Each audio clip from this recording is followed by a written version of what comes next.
Are you gonna pull those pistols or whistle Dixie?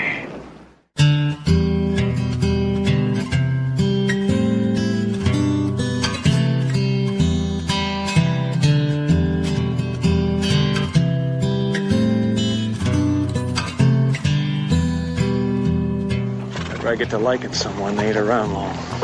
I notice when you get to disliking someone, they ain't around for long either.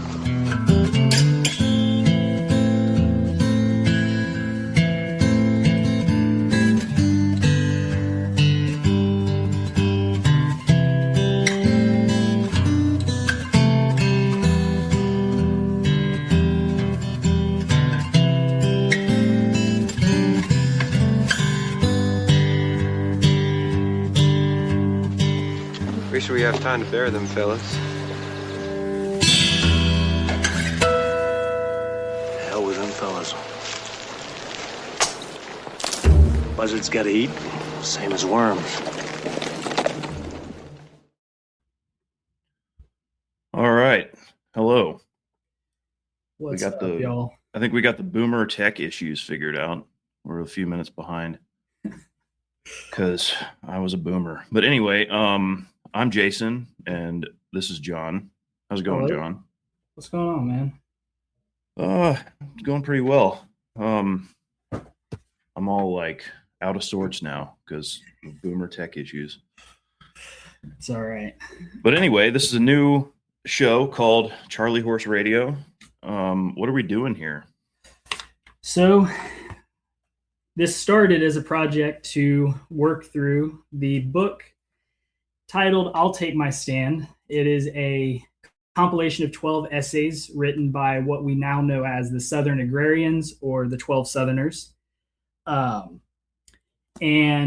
each chapter of the book is one single essay, and we started this project just to work through this particular book. It was going to go on for about half a year or so. And then we decided to go ahead and just make this show a permanent thing. And once we're done with this, we're going to move on to something else. Yeah. Sounds good. So, you want to introduce yourself real quick? Yeah. So my name is John, son of Dick. This is a new account, has the same name as my old one. I've actually been on with Jason before in a not very high production episode because I had really bad Wi-Fi. But yeah, I'm a Southerner. I'm Orthodox, and I write predominantly about political philosophy and Southern history. I've been really kind of dealing with the industrial problem, and that's sort of what led me to this book is the industrialism versus agrarianism idea. Getting into kind of Paul Kingsnorth in his book Against the Machine references these guys. Yeah, I still haven't read that. I know I need to. Yeah, that's a really good book. There's been too many essays written about it, so I'm not going to write one. But Yeah. it was really good. But Yeah. these guys are a little bit more obscure, a little bit more interesting. Well, cool. And I'm Jason. I have another podcast called the Unsung Podcast where I talk about long form history stuff. I did a series on the Bleeding Kansas era leading up to the Civil War, and then the Civil War in Kansas and Missouri, kind of along the Kansas-Missouri border, and the guerrilla war in Missouri, which was, brutal stuff, guerrilla warfare, chaos. You can hear all about it on my other podcast. So I should go ahead and I'll go ahead and out myself as a poser right from the jump and say that's like I started off doing that on Substack, and my series is very sympathetic to the South because I sympathize with the Missourians and the Southerners in the Civil War. So I'm kind of known, that's what I'm known for on Substack. But my big secret is that I'm not actually that well read on Southern history and culture outside of the war itself.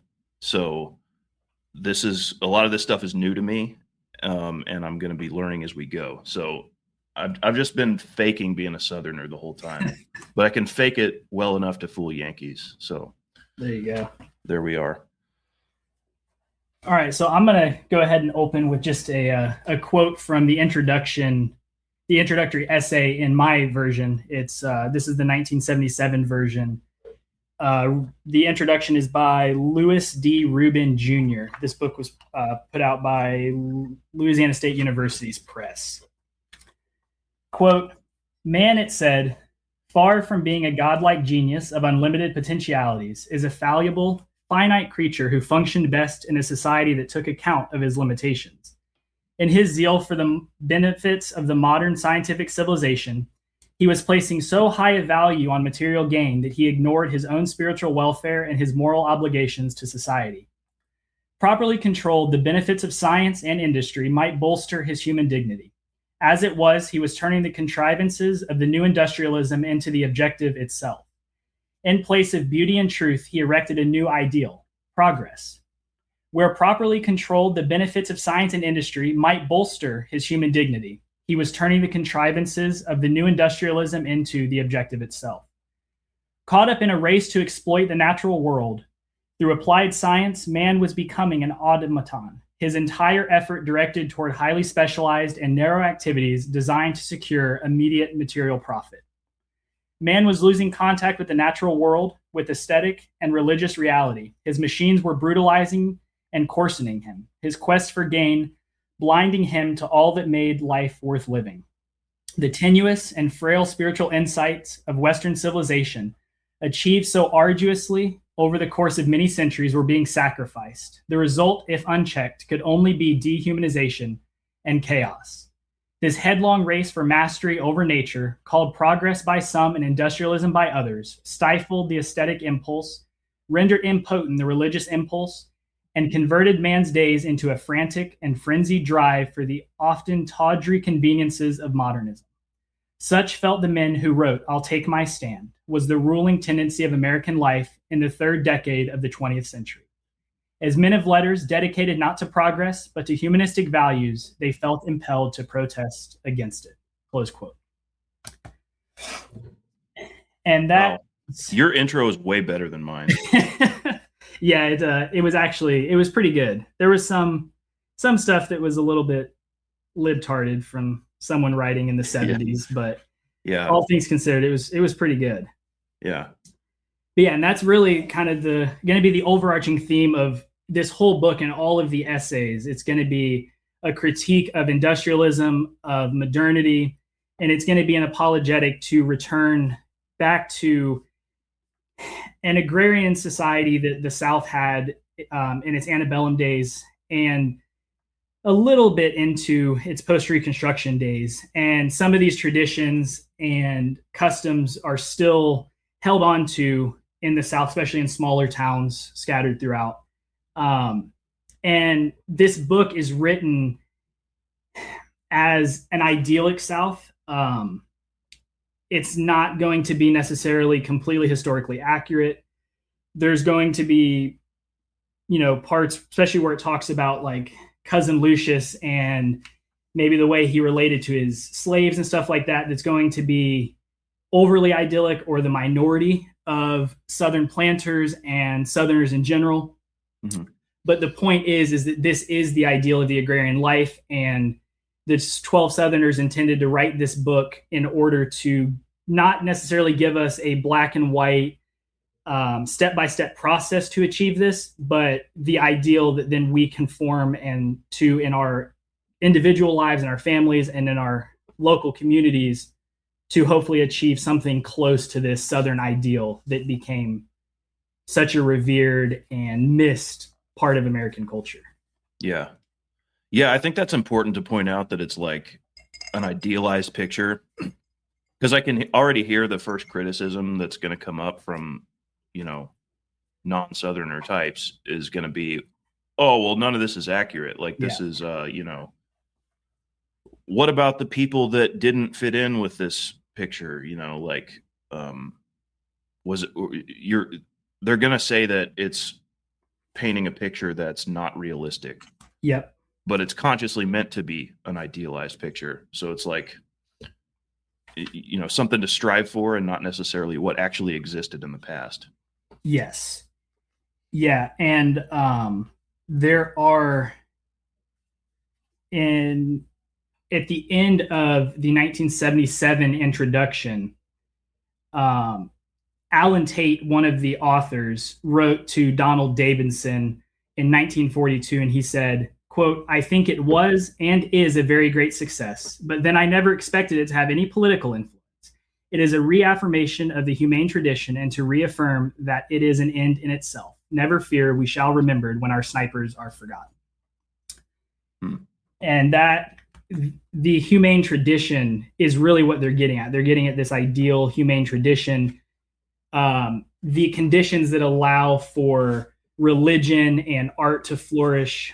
And they critique how those conditions are impossible in an industrial society, in a 9-to-5, in a heterogeneous population that just imports mass amounts of workers.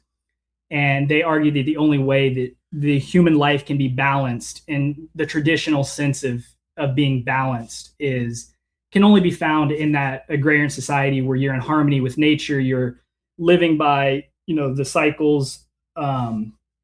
You go to sleep when the sun sets, you wake when it rises, and you take from the land what it gives and what you need, and you start to harmonize yourself with that. And through that, you start to be able to discover real religion, and that is when art truly starts to flourish. And that's really what they're arguing for. All these guys, they were all poets. A handful of them were even artists, whether it was sculptors or painting or architects. And they're very much concerned with the lack of art and the lack of real substantial culture that is produced by the industrial North. And it's not just the industrial North. They're pretty clear that there are, sympathizers and people that agree with them from all over the world. But they also, I think they make that point in the statement of principles too, how they are consciously allying with people outside the South. Yeah, and they're working from the Southern Jeffersonian tradition, which is that while they ally with people outside of the South, they can't speak for them. They can't live in their shoes. They live in the South. Most of them are from Tennessee, from Alabama. One guy's from Arkansas, and they can only write about what they know. And so they're using their experiences and their world to explain these larger philosophical topics and these larger debates between industrialism and agrarianism, which they also identify as the key point to the Civil War. What was the real crux of the argument between the North and South? Yeah. So remind me again what that intro was and who wrote it. So this is Lewis D. Rubin Jr. and his he worked on both the 1962 edition and the 1977 edition. Both of those introductions are in this 1977 edition put out by LSU. Okay. And he wrote both of them? He wrote both of the introductions? Yeah, he wrote both of them. And he talks a little bit. He was actually early enough that when he was writing his introduction to these books, at least a few of the Southern agrarians were still alive, and he was actually able to send letters to them and discuss with them on a lot of these topics. And so in his introduction, he talks about how he believes that the book should be interpreted sort of pseudo-symbolically. And Alan Tate agreed with it, but some of the other authors, Donald Davidson, Frank Owsley, H.C. Nixon, and Robert Penn, and a few others, especially Davidson, they objected strongly to his metaphorical formulation of the book. And it's important for a few reasons, because it's important to remember that the Southern agrarians, they didn't agree with each other on a lot of things. A lot of them were very, very different. And really the only thing that they agreed on was that industrialism is a problem. It's dehumanizing people. and they sort of formed a very loosely connected resistance to it. Most of these guys didn't meet each other very often. They mostly communicated through letters. And they each chose an essay and they wrote it with their own intentions, their own motives, and they put them all together, and it worked out. And to preface it, they did write an introductory letter themselves, which we're going to talk about. But they did largely disagree about how to properly interpret it, about how to apply it in your everyday life, and on many other things. A lot of them disagreed on social rights issues. Some of them were very liberal, some were very conservative, some were very anti-civil rights, some were argued for it vehemently. So they're a very interesting set of characters that we're going to get to explore throughout this series. Yeah, for sure. Well, that's cool. So your edition has a bunch of biographical information about the authors in it, right? Yes. Dude, my edition is garbage compared to yours. Like, mine has none of that. So I have the 75th anniversary edition. Yeah. All mine has, besides the statement of principles introduction by the guys themselves and the essays, all it has besides that is another introduction by some chick named Susan V. Donaldson. I'll read you her the little blurb about her on the back of the book. Okay. It says, Susan V. Donaldson is National Endowment for the Humanities Professor of English at the College of William and Mary. She is the author of Competing Voices, the American Novel, 1865 to 1914, selected as a Choice Outstanding Academic Book, and co-editor of Haunted Bodies, Gender and Southern Texts. Wow. So, and this introduction, so I knew better than to read this thing. Like, I've been reading old books for quite a long time, like, classics and all that stuff, a bunch of ancient stuff, and and what I've learned is never read introductions. Yeah, especially ones that were written post 1960s. Yeah. And like, I didn't follow my own advice because this one was written in 2006 for the 75th anniversary. So I'll just read a couple of things that are kind of representative of it. She's framing the whole thing in terms of a culture war. Like, these guys are, she's saying these guys are engaged in a culture war, which is kind of true, but it's like the way she frames it is just so libtarded. She says, quote, engaged in a multi-front cultural war over the nature of Southern tradition and identity, then, the Southern agrarians inadvertently revealed the ideological underpinnings of their whiteness, its dependence upon the invisibility and subordination of African Americans, and upon the marginalization and silence of white women. End quote. Wow. So it's like the whole thing is just framed in terms of like, in order to form their white identity, like their white Southern identity, they have to marginalize these other types of people. And it's like, she puts the whole thing in opposition to the Harlem Renaissance, which I don't really know anything about, but apparently there was a bunch of black authors and writers and artists in Harlem around the same time who started doing their thing and telling their own stories about, like, forming I don't know if it's the black Southern identity or something along those lines, because this is also in the time of the Great Migration. Yeah. So I don't really know a lot about the Harlem Renaissance, but she's kind of talking about it in contrast to what the Southern agrarians are doing.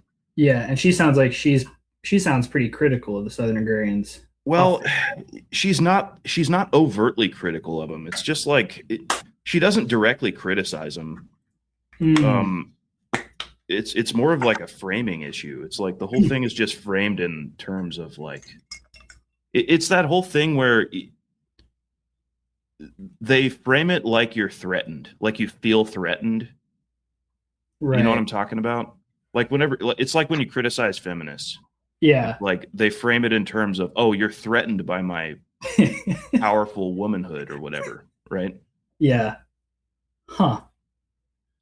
Yeah, that's interesting. So, all right. Yeah, I don't have a whole lot more to say about it. Yeah, that sounds It's kind of it's very skippable. Yeah, we'll get to the actual introduction statement. Yeah. Here in a second, I'll just kind of introduce the Southern Agrarians a little bit. Yeah, you want to go over the biological or the biographical information? Yeah. So, all right. So this whole movement kind of starts in roughly the 1920s. And it really starts with 4 of the Southern Agrarians, and that's Ransom, Alan Tate, Robert Penn Warren, and Donald Davidson. Those 4 guys published The Fugitive. It was a periodical in the 1920s, and they published poetry and criticism of poetry. They worked with writers like Eliot Pound, Blackmer, Crane, and The Fugitive actually revolutionized the craft of poetry in America. And for those that run in that circle, it was actually wildly popular and influential. It didn't go on for super long, but those 4 guys were sort of the heart of the Southern Agrarian movement. All 4 of them also taught, most of them learned at Vanderbilt University. So these are kind of the 4 guys that start the movement. They're at Vanderbilt, and they're essentially recruiting other Southern Agrarians that are also studying at Vanderbilt. So a lot of these younger guys, they'll come to Vanderbilt and they'll be studying English, and they'll get sort of picked out by Crow and Donald Davidson and Alan Tate and recognized for being pro-Southern or anti-industrialist, being, very talented in poetry or English, and they'll go ahead and bring them in. And so over time, that's how these relationships with these guys kind of was formed. With the exception, there was only 2 of them that were not involved with Vanderbilt whatsoever. And we'll get to those 2 as we go through the biographical essays. All right. So to go ahead and preface the biographical essays, these essays were published by Virginia Rock. They go ahead and say, quote, "The 12 Southerners who took their stand in 1930 for a way of life they called agrarian and identified as Southern are not to be explained merely as a collection of individuals loosely grouped through accidental convergence of place, birth, and heritage. Nor are they adequately or appropriately characterized by such flippant delineations as unreconstructed rebels, typewriter agrarians, sufferers from nostalgic vapors.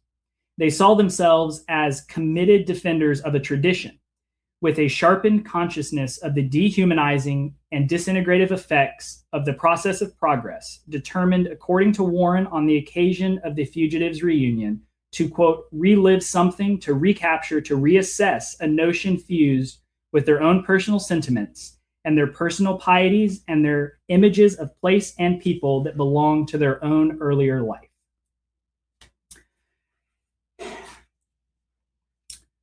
All were born in the South, chiefly in rural areas or small towns. Almost all at some critical point in their lives were connected with Vanderbilt University. The 2 outsiders, John Gold Fletcher and Stark Young, were invited to join the group in part because their stature as men of letters was already well established outside the South, and in part because their attachment to their region was consciously vital, even though they were not living in the South when I'll Take My Stand was published, close quote. All right, so there's a couple interesting facts about these guys. Most of these names you're not going to hear in everyday conversation, with the exception of Robert Penn Warren, who wrote All the King's Men, which was then turned in, of course, to the black and white movie. Most of them are just simply not going to come up. And it's actually kind of shocking because they are ridiculously accomplished as individuals and as a group. So I'll just go ahead and read some of their accomplishments. This is by no means an exhaustive list. Quote, critics of I'll Take My Stand, and there have been many, have difficulty reconciling their lack of respect for what they perceive as simplistic agrarian views of economic and political reality with the achievements of individual members of the group who have been honored with an array of awards not to be matched by any other collection of writers grouped in a common cause. 6, Ransom, Owsley, Tate, Lytle, Warren, and Wade have had Guggenheim grants. Tate and Warren have held the Library of Congress Chair of Poetry. Ransom, Tate, and most recently Warren have won Yale's University Bollinger Prize in Poetry. Works by Fletcher and Warren have been named for Pulitzer Award prizes. Fletcher's selected poems and Warren's All the King's Men, as well as his Promises and Poems, 1954 through 1956, a work also chosen for the National Book Award. And then it says in parentheses here, Warren is the only writer to have been named in 2 different genres for the National Book Award.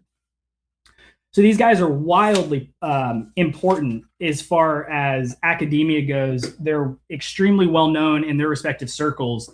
And a lot of the works that they have put out have been influential to us, even if we don't necessarily realize it. But all of these guys, they all have honors from different universities. They all have PhDs. All of them are, they've all taught at extremely high level universities, Vanderbilt, Yale, Harvard, LSU, Alabama, Auburn.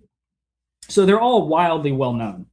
All that to say that I find it extremely interesting and strange that we just don't hear about these guys. And even, I'll Take My Stand is, Jason has the 75th anniversary and it keeps on getting republished and almost nobody's ever read it. So I find it very interesting. And this was all back when that meant something. It meant something to be a professor. Mm-hmm. Yeah, all of these guys, they speak and read Greek, Latin. They're very, very interesting people. Yeah. So for the first individual agrarian we're going to look at, so Donald. Yeah, it's wild. It's wild that I've never heard of any of them. Yeah. The only one I had heard of prior to this was John Crow Ransom and Robert Penn Warren, and only because I had just recently watched All the King's Men before reading this. Yeah. All right, so Davidson. He was born in 1893. He died in 1968. He was the agrarian that was known for remaining the most conservative. He lived out an early life of self-characterization and, quote, old role of impassioned idealist who believes anything is possible for determined men. He was an editor, literary journalist, historian, teacher, social and literary critic, and poet. He was in some respects the most central to the fugitive and agrarian group. So this was, again, one of those core fugitives that I talked about. He's also one of the oldest. A lot of these guys are born in the last decade of the 1800s, but he may be the oldest. Not by much, though. He is also the least known, and he's the least read, even though he's the central figure. He was born in Tennessee. He was the son of teachers. He acquired a lifelong interest in classical languages and music from his parents. He began his formal schooling when he entered Linville Academy at the age of 8, a form of character and education that were reinforced by 4 years at the noted Branham and Hughes Preparatory School at Spring Hill, where he was trained in Latin, Greek, English, and mathematics. He also began education at Vanderbilt University in 1909. His education, like a lot of these guys, was interrupted by World War I. He came back and he received a bachelor's degree in 1917 and a master's in 1921. He served as a lieutenant in the war, and his exposure to foreign cultures and the effect of his separation from familiar surroundings heightened his love for the South, and that was when he came home, he really dove into the Southern agrarian movement. Between 1921 and 1931, these were the most significant years of his life. He developed, through his university studies and evening meetings discussing poetry, and then the fugitive experience a consciousness about the value, quality, and character of poetry in general. And this is when he really turns into a high-level poet. In the same period, he was also responding to various attacks on the South, the most fierce of which was the Scopes trial debate.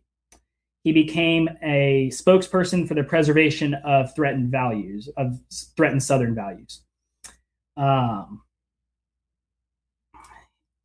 He wrote some textbooks. He even wrote some stuff on folk opera. It was titled Singin' Billy from 1952. Between the years of 1923 and 1930, he was editor of the Nashville Tennessean's book page, which has been described as the best literary page ever published in the South. And then it was stopped in November of 1930, which was the same month and year of the Agrarian Symposium. This book was published in 1930, that month.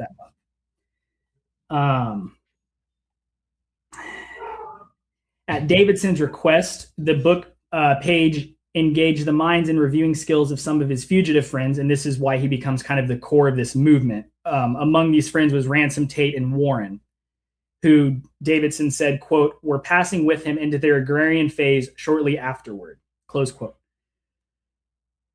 By the end of the decade, by the end of 1920, the agrarian group had come into being. Their principles were being formulated, and the 12 Southerners were engaged in writing for the symposium for this book. Davidson was, quote, the catalyst in bringing the book to publication. And this was first published with, or contracted with Harper, and he also maintained communication with contributors not at Vanderbilt. So he gathered and edited many of the essays from guys that were just sent in by letter. And then of him is said, quote, without his devotion and determination, the symposium would not have been organized. And that was from Alan Tate.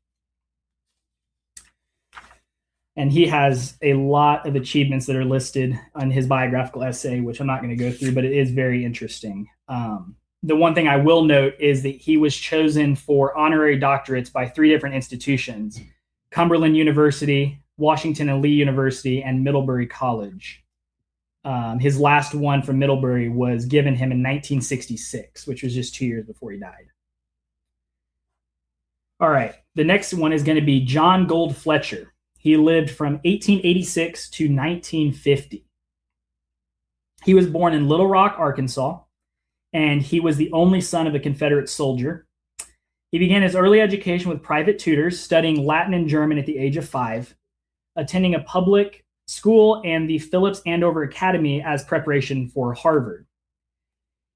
He was a senior at Harvard when his father died, and Fletcher inherited an independent income. Then he withdrew from university in 1907, just a few months before graduating, and he decided to go abroad to try to, quote, acquire an education, to learn something concerning aesthetic, moral, and spiritual values. He spent some months. So he leaves Harvard to go acquire an education? Yep. He went overseas. That's pretty funny. Yeah, he spent a few months in Italy, and he ended up settling in London in the spring of 1909. Now, this character is particularly interesting. In 1909, he was caught up in political and literary circles in London, and he actually ended up joining the Fabian socialist movement and marched through the streets, quote, in a suffrage parade, met the editor of the New Age, A.R. Orage, who stimulated him to write poetry by directing him to Walt Whitman and Ezra Pound, close quote. So he remained in England for 25 years. How much of this time was spent active in the Fabian Society? It doesn't exactly say. We could assume it was probably a significant portion of this 25 years. He did have to return to the United States for 2 years during World War I. And then in 1933, he finally resettled in Arkansas. This is when, quote, finding as he saw it a retreat from the confusions of the technological age in a pine-surrounded stone house near Little Rock, close quote. He also has a whole slew of achievements that are going to be just too much to read through. He wrote a bunch of books.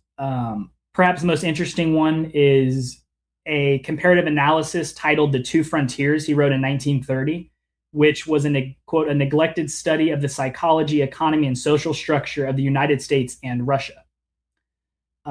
He also wrote a history of Arkansas, and he wrote I guess a famous poem called The Epic of Arkansas in 1936. And that was commissioned by a Little Rock newspaper in honor of the state's anniversary.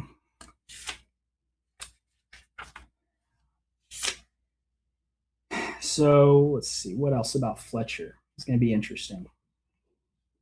He also organized the Arkansas Folk Society in 1936, quote, in the hopes of putting on a folk festival in the mountaineer ballads and square dances, Negro spirituals, and folk plays. And then the last little paragraph of his biography says, quote, a man of passionate loyalties and strong reactions, he suffered periodic emotional breakdowns during his lifetime. It has been said of the final one, when apparently he took his own life, that his death was the result of the rage and despair of a sensitive man confronted with the machine age and its machine wars. He was found dead in a pool near his country home on May 10th, 1950. Prophetically, and perhaps ironically, 13 years before, Fletcher had ended his autobiography with the observation, quote, yet life is in many ways unamenable to our efforts to find reason for it, to make it into a pattern of abiding significance. I have not so far lived my life that I need fear for my death, close quote. So yeah, he's one of the more interesting Southern agrarians to me, between his involvement in the Fabian Society and then his suicide due to being driven mad from the Industrial Society. It sounds eerily similar to perhaps someone like the Unabomber. Yeah. Those All right. Yeah, Henry, that's actually interesting, though. Yeah. I mean, they're critiquing industrialism, so like we know what Uncle Ted's manifesto was called. Yeah, and there was definitely some parts when I was reading this that it sounded eerily similar to Kaczynski's manifesto. Yeah, that's kind of wild. I would be interested. I don't know. This would be later, but like I would be interested to compare the how these guys were, the same or different from the Unabomber manifesto. Yeah. That'd be interesting. All right, so these next couple guys, they have very short biographies. So we've got Henry Blue Klein. He lived from 1905 to 1951. Close friends of Henry Blue Klein have described him as, quote, a great bear of a man with tremendous energy, a Southerner who would have enjoyed a life of leisure and gracious manners, who had a passionate fondness for wilderness areas, who took pleasure in working with his hands. He has been called a rebel against the comfortable and the conventional, a New Deal agrarian who thought that a totally new approach, TVA, rural electrification, and the building up of small industries was necessary for the South. Close quote. He was also born in Tennessee. He was educated in Tennessee, except for a few years of his life when he was up north. He is, quote, unknown to the academic and literary world. He was of a later generation of Vanderbilt students, respected by Ransom and Davidson for his intellectual seriousness and his philosophical turn of mind, as well as his desire to perpetuate the values of a culture that appreciated an enjoyment of the arts. He completed his master's degree at Vanderbilt in 1929. And then during the planning of this Agrarian Symposium, when I say symposium, I'm talking about this book. It was a meeting in Southwest Georgia it was basically the formulation of this book. So did they all get together and like come up with the idea for doing this? Yeah. So as far as I can tell from the introduction, prior to this book being published, there was only one time, and that was in Southwest Georgia, where all of the agrarians met together to essentially plan this book. And then from what I understand, they left that symposium with their own individual topics, and they went home to write them. And then the ones that knew Davidson sent them in, gave them to him in person, right? If they were still at Vanderbilt together. or the ones that were distant, mailed them to him where he edited them and put them together. There are other times referenced in the biographical essays and in the introduction as well, where they met afterwards. And they also did some other work together. If I can find the title of the book, I'll give it. But they did some other work together as well, but not all 12 of them all at one time. Okay. The only other book that they did that was a significant movement of all of them was titled The American something, and it was 8 of them that worked together. Okay. All right. So Klein had several unsuccessful attempts to launch a career as a freelance writer or teacher. He was at the University of Tennessee from 1930 through 1933. Klein then turned to government agencies, quote, first the Civil Works Administration, then the Tennessee Valley Authority, where he held many posts. He worked as an industrial economist. He planned and coordinated research and wrote an influential report. And this report was called, quote, Regionalized Freight Rates, Barrier to National Productiveness. And this report was, quote, published as a House of Representatives document in 1943. It bolsters the Interstate Commerce Commission's protest of Northeastern discrimination against Southern shippers. So again, like this is stuff that these guys, you never hear of them, and then they have a published House of Representatives document. So they're extremely influential. He joined the St. Louis Post-Dispatch, where his special knowledge of economics and related areas reflected in his editorials on railroad problems, fair trade laws, taxation, housing, tariffs, and education. Then, quote, from 1949 to 1951, he was information officer for the Atomic Energy Commission. That was his last position, where he died of uremic poisoning in 1951. Of what poisoning? Uremic. What is that? Uremic. UREMIC. I assume it has something to do with atomic energy. I've never heard of it before. Oh man, I'm gonna look it up now. Just whenever I hear poisoning, I think assassination. So I'm like, yeah, but it's probably not that. High levels of urea in the blood. Huh. Interesting. Is it a medical issue, or did he get it from his job? I don't know. Huh. You can continue, and we'll come back to it when I find out some more stuff. So after his death, an editorial said of him, quote, it was characteristic that when he found he was totally ill, he should dedicate his body to medical science. Klein applied his own conviction that life has purpose and meaning in his desire to help others whom he will never know, close quote. And then, quote, like his persona in his symposium essay, Klein revealed in his own life a search for a closer communion with the ideal of life prevalent in his world, a deeply rooted determination to live on terms dictated by his own critical intelligence, close quote. And that is the end of Klein's story. So it seems that uremic poisoning is a condition where toxins build up in the blood and causes kidney failure. Oh, okay. Or I guess it's kidneys no longer, filtering that stuff out. Huh. So it's a medical condition. It doesn't seem like it's related to his job, to nuclear energy or whatever. Okay. Huh. That's interesting. Yeah. All right. So the next one that we have, and this is one of the guys that was actually alive upon the publishing of the 1977 edition. His name is Lyle Hicks Lanier. He was born in 1903, and up into 1977, he was still alive, but he ended up dying on December 30th, 1988 in Phoenix, Arizona. He was born in Madison County, Tennessee.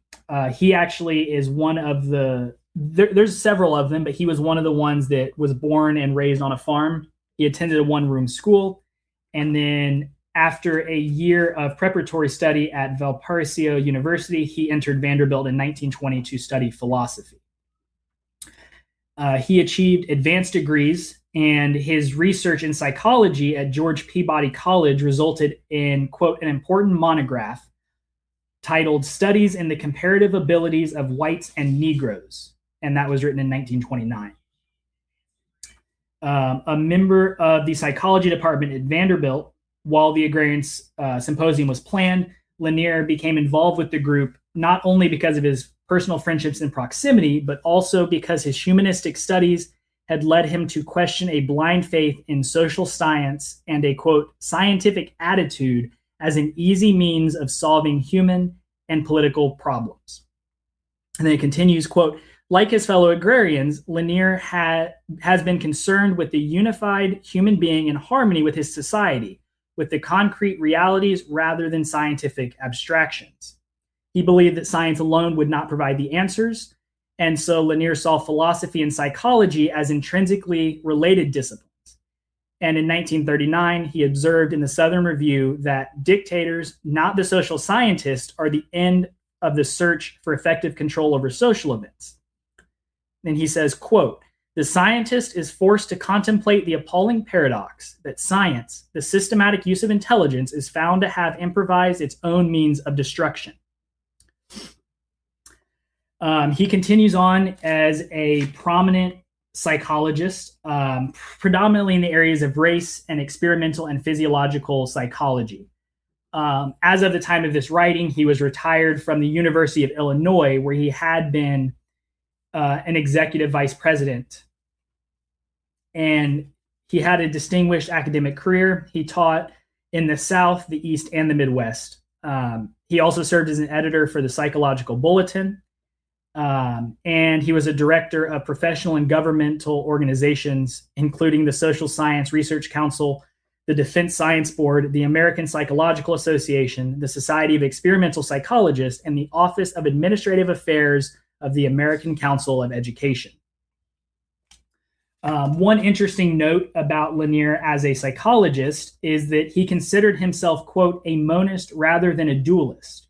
For in his opinion, the mind-body bifurcation, quote, constitutes one of the most serious impediments to sound psychological progress, close quote.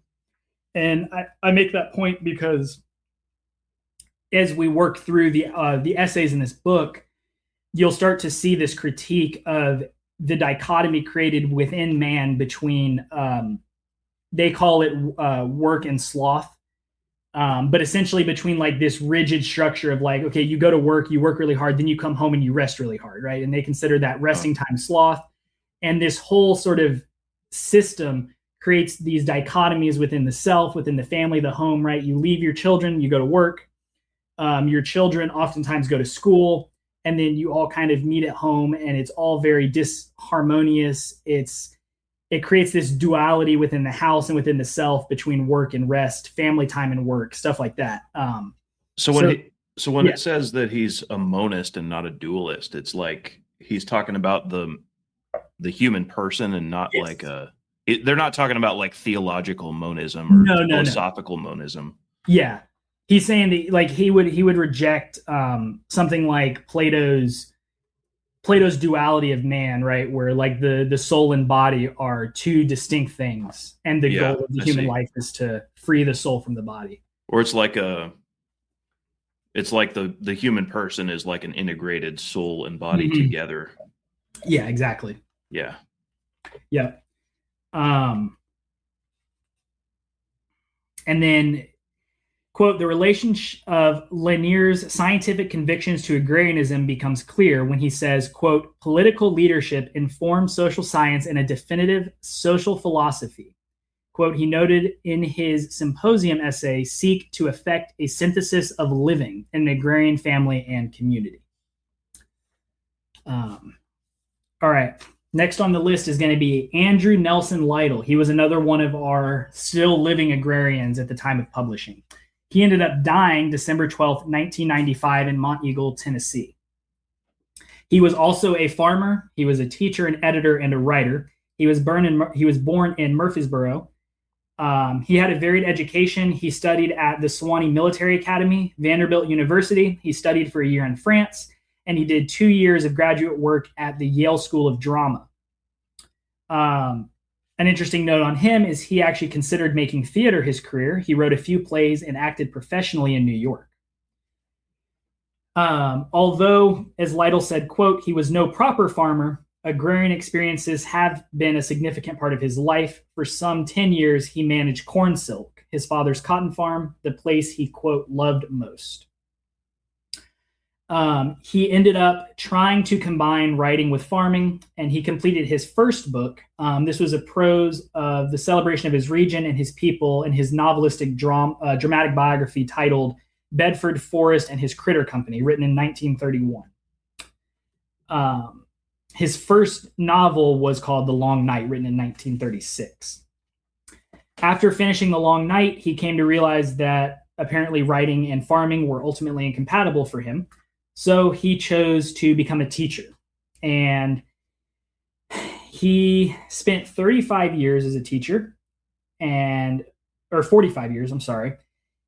He wrote the biography of Bedford Forest, several distinguished short stories, a novella, 4 novels, book reviews, social and political commentary, a group of essays. And Alan Tate said of him, quote, he is not like any other literary critic of our time. He taught at the University of the South from 1947 to 1948, and there he was also the managing editor of the Sewanee Review. He also taught at Southeastern College in Memphis, Tennessee, at the Writers' Workshop at the University of Iowa from 1946 to 48, and he taught at the University of Florida from 1948 through 1961. In 61, he returned to the University of the South to teach creative writing and literature, and then he retired in 1973. While he was at the University of the South, he again picked up his role as editor of the Sewanee Review. And in 71, he edited, quote, Craft and Vision, the best fiction from the Sewanee Review. He was heavily rewarded for his work. He was given the Guggenheim Fellowships in 1940 and 41, Kenyon Fellowship in 56, and he wrote The Velvet Horn in 1957, and he achieved the National Foundation of Arts and Humanities Award in 66 through 67. All right, so one interesting note about the way that Lytle writes. Quote, in his essays and fiction, Lytle treats reality as image heightening or selecting particular elements for their dramatic, symbolic, or paradigmatic effect. Evident, for example, in his Agrarian symposium, The Hind Teat, which was a deliberate overstatement of the character of the yeoman farmer's life. And this is going to be important that's one of the later essays in the book. As we get there, we'll sort of return to this idea of him treating reality as an image. His very first novel he ever wrote, it was titled The Long Night, and it was a widely reviewed and admired novel. It was admired for its historical realism, its effective narrative focus on a vendetta carried out against the backdrop of the war, and its remarkable depiction of the Battle of Shiloh, and its, quote, vivid and powerful visualization of a dead and gone countryside and culture. Perhaps his most popular work was called A Name for Evil, 1947. It was an evocative of Henry James's Turn of the Screw. And it was heavily influenced by his Christian upbringing. It's a kind of a retelling of the Edenic Fall.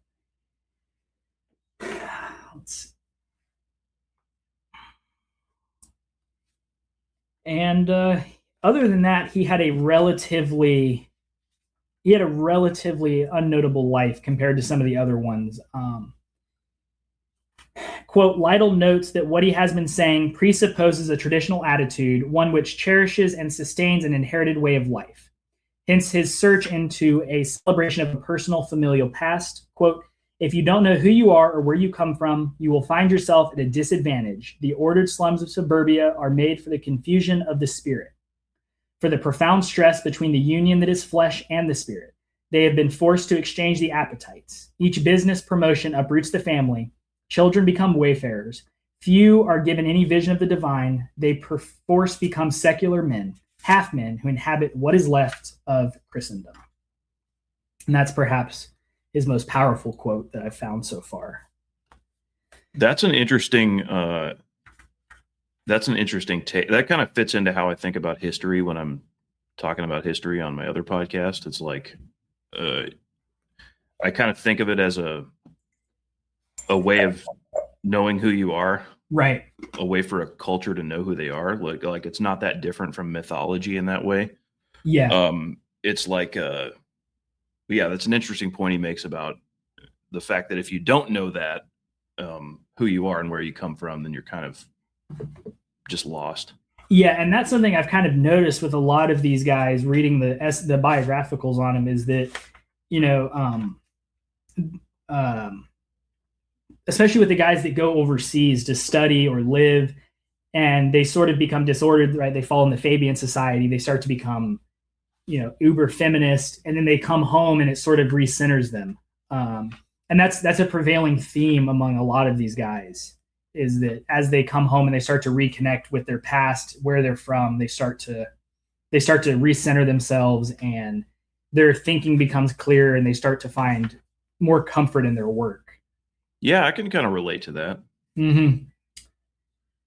All right, for the last little bit on Lytle, quote, for Lytle, the interest in myth and the act of creation are akin to the mystical spiritual experience, suggesting to him an understanding of what William Blake might have been thinking when he said that the artist continues the act of God.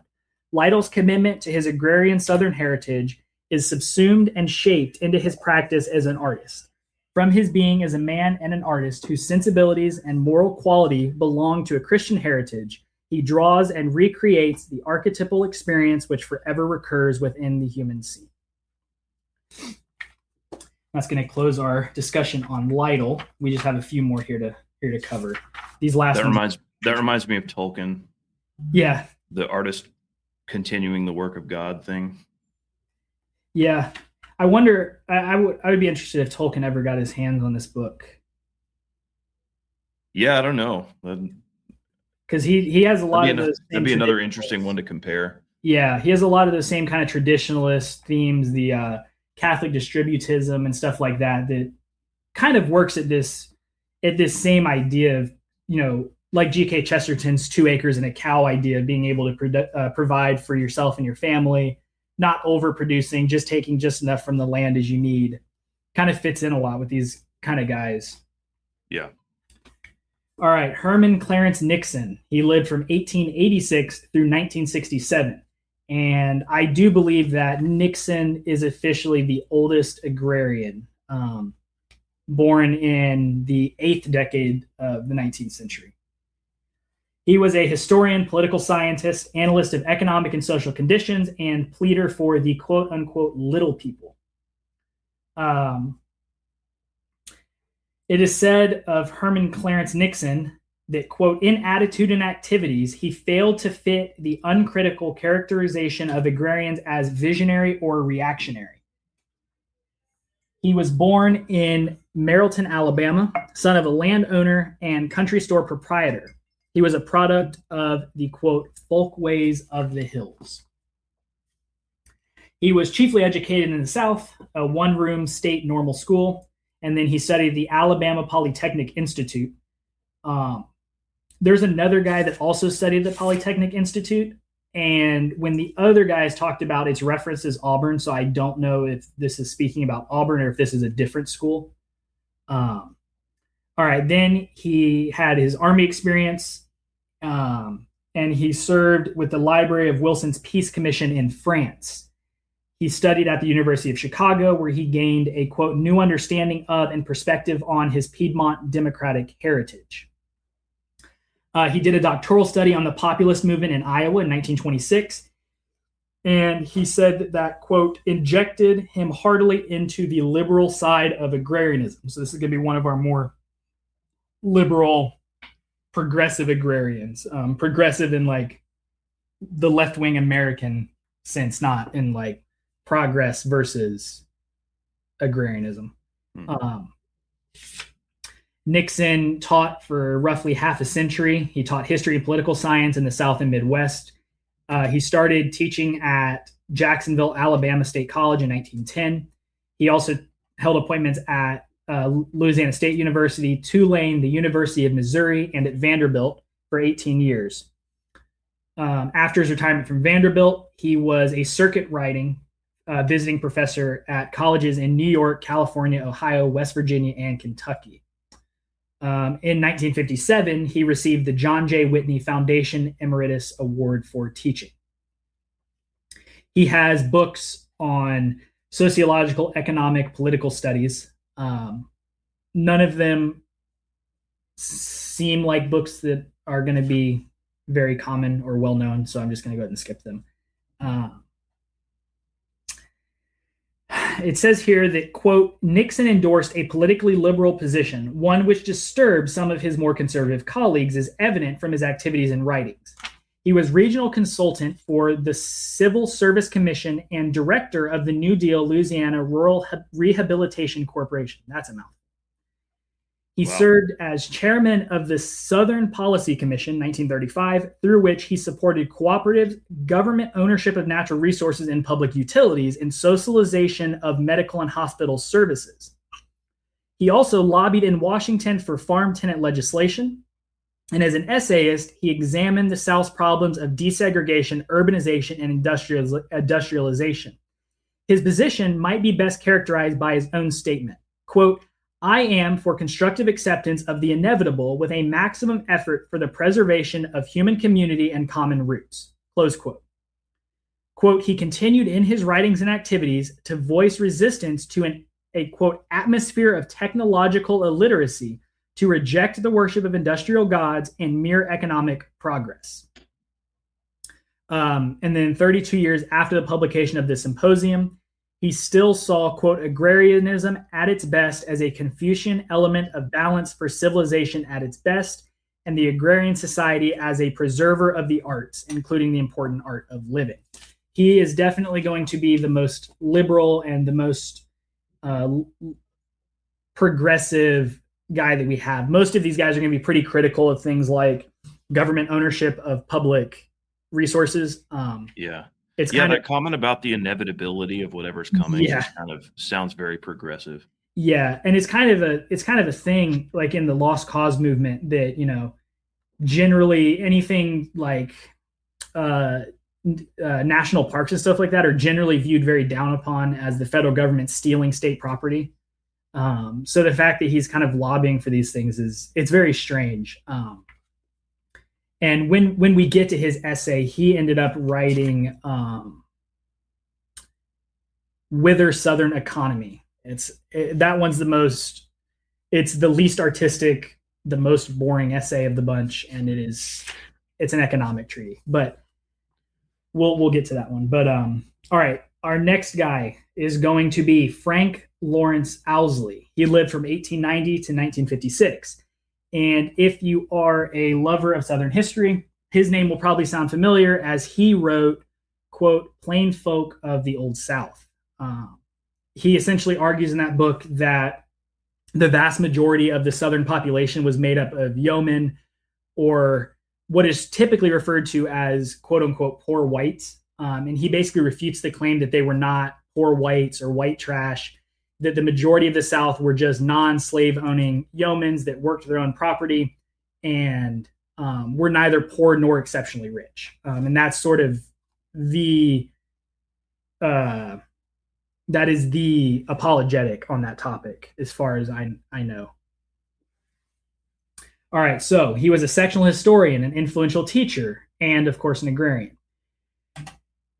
Quote, Frank Owsley treated the past like a humane study and a scholarly discipline. History was for him an allegiance, an act of faith in one kind of future rather than another. Close quote. He was born in Montgomery County, Alabama, the son of a school teacher, farmer, and cotton buyer. He grew up on farms. He was educated in country schools and at the Alabama Polytechnic Institute in Auburn. Completing there, he completed both an undergraduate and graduate degree in history. All right, he began a teaching career in 1912. He taught at the 5th District Agricultural School, and then he taught at Auburn. Quote, his continued interest in Southern history took him north to the University of Chicago. There he worked under the outstanding Southern historian William E. Dodd, receiving an MA in 1917 and a PhD in 1924. For more than 4 decades, Owsley taught continuously. He chiefly at Vanderbilt University, quote, where he developed a strong graduate program in sectional and Civil War history and at the University of Alabama. Owsley's research broke new ground. This is, of course, what I was talking about with Plain Folk in the Old South, but he also wrote State Rights in the Confederacy, which was published in 1925. It was considered revolutionary at the time. He wrote a short history of the American people, and he published King Cotton Diplomacy in 1931. Quote, Owsley's analysis of data and emphasis in interpretation, a shift from the moral to the economic, led historian Henry Steele Commager to write, quote, Professor Owsley's massive volume not only challenges old beliefs and excites new controversies, but it supersedes all other studies of Confederate diplomacy by its thoroughness and its scholarship. And that's pretty interesting, the impact that Owsley had on the way that we do Southern history now. You have around the time of the Civil War, immediately into Reconstruction, you have like Captain Richardson's of one command in Georgia. He wrote, I believe it was called A Constitutional Defense of the South, where he's essentially critiquing the North from the moral standpoint and from the legal standpoint. And it seems that after Owsley, you have a critique of Northern aggression, which is more centered on the North's economic lust towards Southern resources and almost an envy of the fact that Southern land is so rich and can produce so much money, and Southerners are not willing to play ball with industrialism and making money their primary goal. Interesting. All right, so wrote a bunch more books, none of which are particularly interesting. Of course, Plain Folk in the Old South in 1949. We talked about that one. He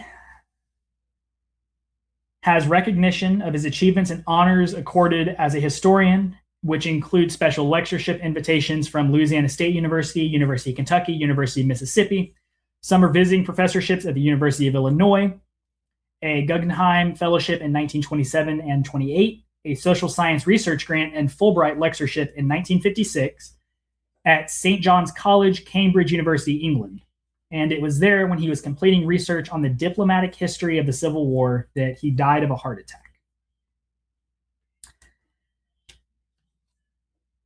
And it says, quote, of him, the best historians have been characterized as storytellers, men of letters who go beyond the mere analysis of fact.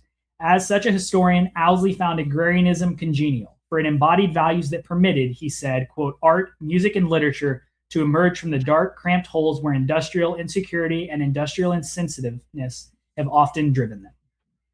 In practice and philosophy, Owsley belongs as a historian to the humanities. All right, now we are on to John Crow Ransom. And he was born in Pulaski, Tennessee. He was the son of a Methodist minister. Ransom was graduated from Vanderbilt University in 1909. He was a Rhodes Scholar. He was widely read in classics and philosophy. He marked influences in his poetry and critical theory. In 1913, he was granted a degree in Literae Humaniores. One of the most distinctive qualities of Ransom's thought and his style as a poet, literary critic, and commentator on society is his irony. He uses very archaic, Latinized, colloquial, and elegant prose. Through his irony, quote, central dualisms emerge, death and life, the past and the present, science versus art. His selected poems, 1945, 1963, and 69, contain the best of his earlier three volumes and reveals his artistic integrity, a sensitivity and control that represents an impeccable poetic taste. All right, after the late 1930s, Ransom's influence derived chiefly from his literary criticism. He has three collections of essays and the Kenyon Review, which he founded and edited until 1959. They were the focus for discussion and for the new critical analysis. The collections are called God Without Thunder, The World's Body, and The New Criticism. In the early years of his agrarian activity, Ransom's interest had extended from his poetry to religious, economic, and social matters.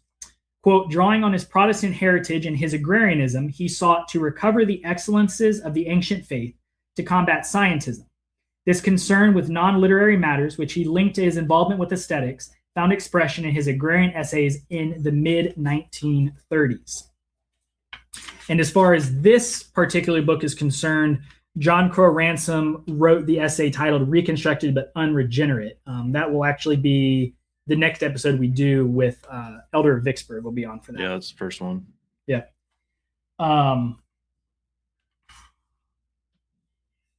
So an interesting fact about Ransom, he is one of the dissenters of the Southern Agrarians after the fact. Quote, by 1945, Ransom had disavowed the assumption that the values of civilization would best be preserved in an agrarian culture. He turned completely 180 degrees ideologically. But, quote, he will continue to be admired not only for his identification with the South, but for the high order of his poetry and criticism, for the unremitting integrity with which he explored, as Tate has suggested, the possibilities of an Aristotelian criticism of the poetic disorder of our age. And it's really unfortunate that Ransom dissented like that, because Reconstructed but Unregenerate was actually one of my favorite essays from the book. Now I believe we are on the second to last third. No, we still got four more. Yeah, you're right. Tate, Wade, Warren, and Young. Yeah. Yep. Not very. These guys have pretty short ones. They're not super interesting. All right, Alan Tate, 1899 through 1979. So Alan Tate was actually a convert to Roman Catholicism, and before his conversion, he said, quote, I am upholding a rational insight into the meaning of the present in terms of some imaginable past implicit in our own lives. We need a body of ideas that can bear upon the course of the spirit and yet remain coherent as a rational instrument. Tate's Southern background, classical education, and lifelong devotion to the discipline and art of writing were part of his quest for this body of ideas and part of the discovery. And I don't know if you've read his essay on religion yet in here. I haven't read any of them yet. Oh, really? I'm planning on doing them as we go. So yeah, his remark is called Remarks on the Southern Religion, and it may have been my least favorite essay.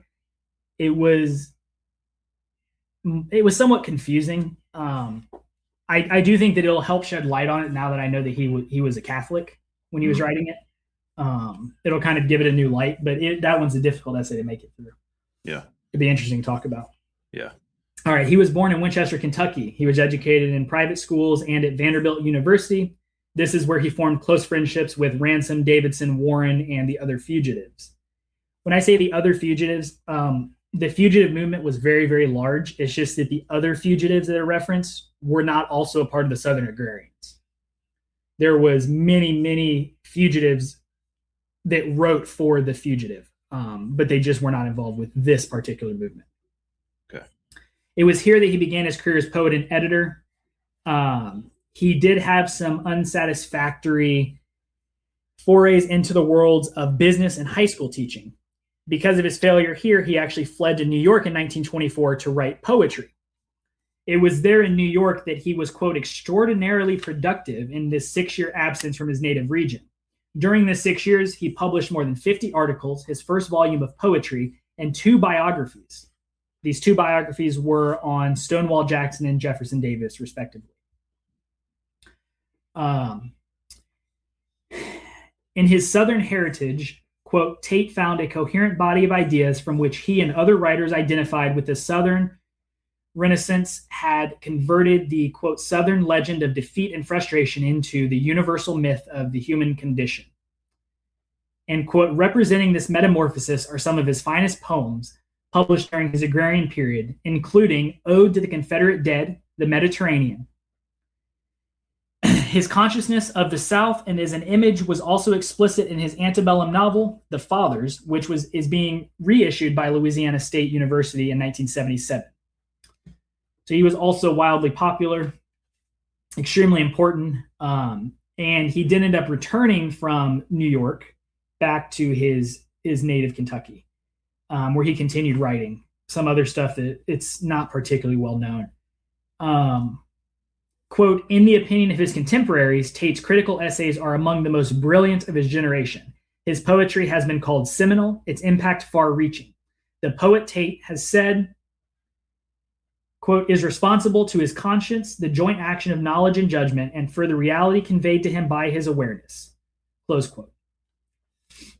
Perhaps these characteristics explain Tate's stature in the world of letters. All right. John Donald Wade, 1892 to 1863. He was the son of a country doctor, and he was the great-great-grandson of the first governor of Georgia, John Wade. And he was born in Marshallville and grew up in a tradition of humane living with its roots in the land and church. He achieved a bachelor's degree from the University of Georgia in 1914. Wade went north for graduate study in English. There he received his master's degree in 1915 from Harvard and completed his doctorate at Columbia in 1924. His studies were, like so many of these others, interrupted by 2 years of World War I service. And he also taught at the University of South Georgia in between his master's and doctorate. His first publication, and perhaps the most important in his life, was called Augustus Baldwin Longstreet, a study in the development of culture in the South. And, quote, his Longstreet, a study ahead of its time, depicted the Georgia judge clergyman humorous in a lively, fresh, impartial manner. Wade captured the personality of Longstreet and events of his life with humor and dramatic skill. With an uncommon interdisciplinary perspective, Wade viewed the backgrounds of Southern literature and culture. His study of Longstreet's life, said Wade, was to be regarded as, quote, an epitome in some sense of American civilization. His second intensive involvement with biography began in 1926 with the Guggenheim Grant when he left the University of Georgia, and he did research in England on John Wesley. That biography was published in 1930, and at this point, Wade was teaching at Vanderbilt. And before the publication of the John Wesley biography, he was immersed in research and writing of 116 biographical sketches for the Dictionary of American Biography. So his affinity for writing biography, he wrote in I'll Take My Stand, he wrote the essay titled The Life and Death of Cousin Lucius, which is essentially a biography. So he kind of continued in that biographical writing, even late into his days as an agrarian. And on his affinity for biography,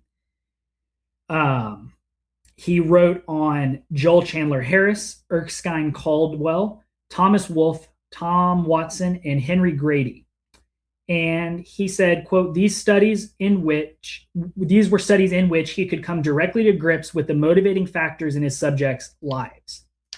And that particular interest in biography that he had, being able to come into contact with the actual motives and interest in the individual lives, is very prevalent when he wrote The Life and Death of Cousin Lucius, where he essentially writes a sketch of Cousin Lucius, a Southern planter, and you get to see it with just the life of Lucius, and you get to learn his motivations and why he does what he does and how he lived his life. And it's actually one of the better essays in the book.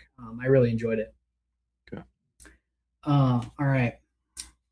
For nearly 3 decades, Wade taught composition and literature at Southern institutions, chiefly at the University of Georgia. He also taught in Nashville, that's at Vanderbilt, from 1928 to 34. He encouraged a number of biographical dissertations, and a number of these were on important Southern figures. So he was very influential in revamping a love of studying Southern history and writing biographies of famous Southern figures. He also established the Fortnightly Club. It was an active forum for students and faculty at the University of Georgia to discuss and debate, as the Fugitives had done. And he also wrote or helped work on an important anthology titled Masterworks of World Literature in 1941. He retired in 1950, and he continued to devote himself to activities he'd begun in the 40s. and namely the Marshallville Foundation, which he created in 1944, and the Georgia Review, which was first published in 1947. And of that latter, it is said to be, quote, the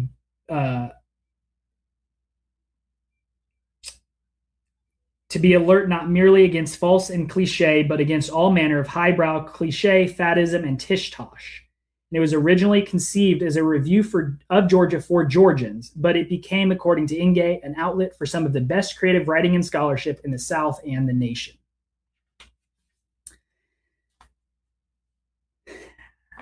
All right, Robert Penn Warren. Robert Penn Warren was born in Guthrie, Kentucky. And his childhood was filled with watching troops establish martial law over tobacco growers. This is, of course, probably referencing the era immediately during Reconstruction, immediately after the war.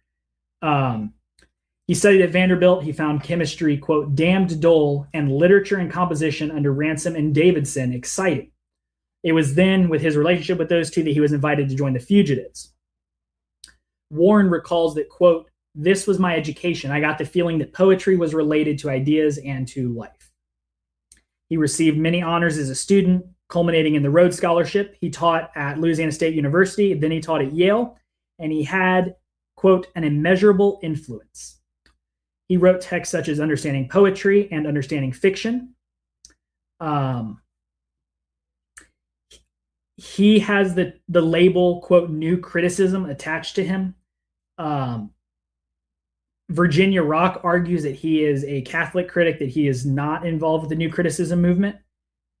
But for anybody interested in literary criticism, he does often have that New Criticism title attached to him. And what is that? What is New Criticism? It doesn't exactly give an overview of it. I'm not super well versed in literary criticism. Yeah, me either. According to Warren, though, he says, quote, any criticism which gives a deeper insight is a good criticism. So that's how he felt about it. Okay. He, of course, published All the King's Men, which is a very, very good story. He also repudiated, so his earlier frank defense of segregation in the Agrarian Symposium has been repudiated in Segregation and the Legacy of the Civil War. So he defended segregation, which he later repudiated. He's another one of those dissenters. So since 1962, he continued to published a lot of volumes, none of which are all that interesting. He did have a publication of his Jefferson lectures titled Democracy and Poetry. He was very, very influenced by Thomas Jefferson. And then it says of him, quote, Warren remains a Southern writer, but his work is infused with rather than dominated by his Southernness. The, quote, great moral drama in Warren's body of writing has centered on the man's loss of innocence in a timeless world, his growing involvement with the human condition, and his, in this sense, Warren's work is historical, for his characters live into the basic patterns evolving in time and space. History, he said, quote, is the big myth we live and in our living constantly remake. All right. And then we have Stark Young. He was born in Como, Mississippi. He's the son of a doctor. He grew into the humane qualities of living, expressed in rare sensibility and a commitment to tradition, order, and the family. His backgrounds and activity contributed significantly to the development of an aesthetic, both practical and creative, moral, and organic. He had many careers spanning half a century. He was a teacher, playwright, literary journalist, novelist, translator, painter, and critic of the theater. Art, he believed, quote, should be nostalgic with all we love and follow after life. Its realism should be so real and so precisely true and close that it becomes poetic. As a boy, he was sent to private schools, of course. At the age of 15, he entered University of Mississippi. He graduated in 1901. He went north for graduate study, completing a master's program at Columbia the following year. He remained in academia. He was distinguished and popular professor of English for some 15 years. He taught at his alma mater in 1905 and then moved to the University of Texas in 1907. He established the Texas Review and the Curtain Club, which was a group offering unusual fare of plays in Texas cities. In 1915, he moved northeast to accept a professorship in English at Amherst College. During his 5 years there, quote, Young came to realize that his bent was not towards scholarship, but towards a freer life in the arts, writing and seeing plays, going to art galleries and special exhibitions, reviewing and sharing his responses, traveling and living abroad from time to time. A year's leave of absence from Amherst gave Young an opportunity to experience firsthand something of the quality of Italian and Spanish culture. The pull of these interests and experiences led him to decide at the age of 40 to give up the security of an academic post and try freelancing in New York. He resigned from Amherst in 1921. So he continued his freelance reporting. He published in the Theater Arts magazine, Yale Review, Dial, Bookman, and he was pretty well known during this time. His involvement in theater was unique in his century. And in addition to his criticism, he published a number of one-tract and full-length plays and journals in book form. And he basically continued his whole life in within theater or deeply involved in art in some form. And it says of him, quote, throughout his life and his art, Young realized what was for him the special character of creativity, that very last and ultimate flowering of all human experience, its sharing and revelation. And Young wrote in this book, he wrote the essay titled Not in Memoriam, but in Defense, which is the last essay that we're going to talk about. And with that, that closes out the introduction to all of the individual agrarians and kind of their overarching movement and who they were as a group. All right. Well, that's cool. There's a lot of information on them. Yeah. No, that's no problem. It makes it easy for me because I get to just sit here and bring the retard energy to this show while you do all the work. Yeah. That last one I hadn't read prior to just talking about it. So yeah. But all right. So you want to move on to the introduction, statement of principles? Yeah, we should probably go through this like it's not super long. So no, we it's probably not. Just go through it paragraph by paragraph. Yeah, I think it's. I think so. I really loved it. Like it's very. I thought it was brilliant. Yeah. There's definitely a few sections in here that really stuck out to me. But yeah, if you want, do you want to read it or do you want to just like talk about it?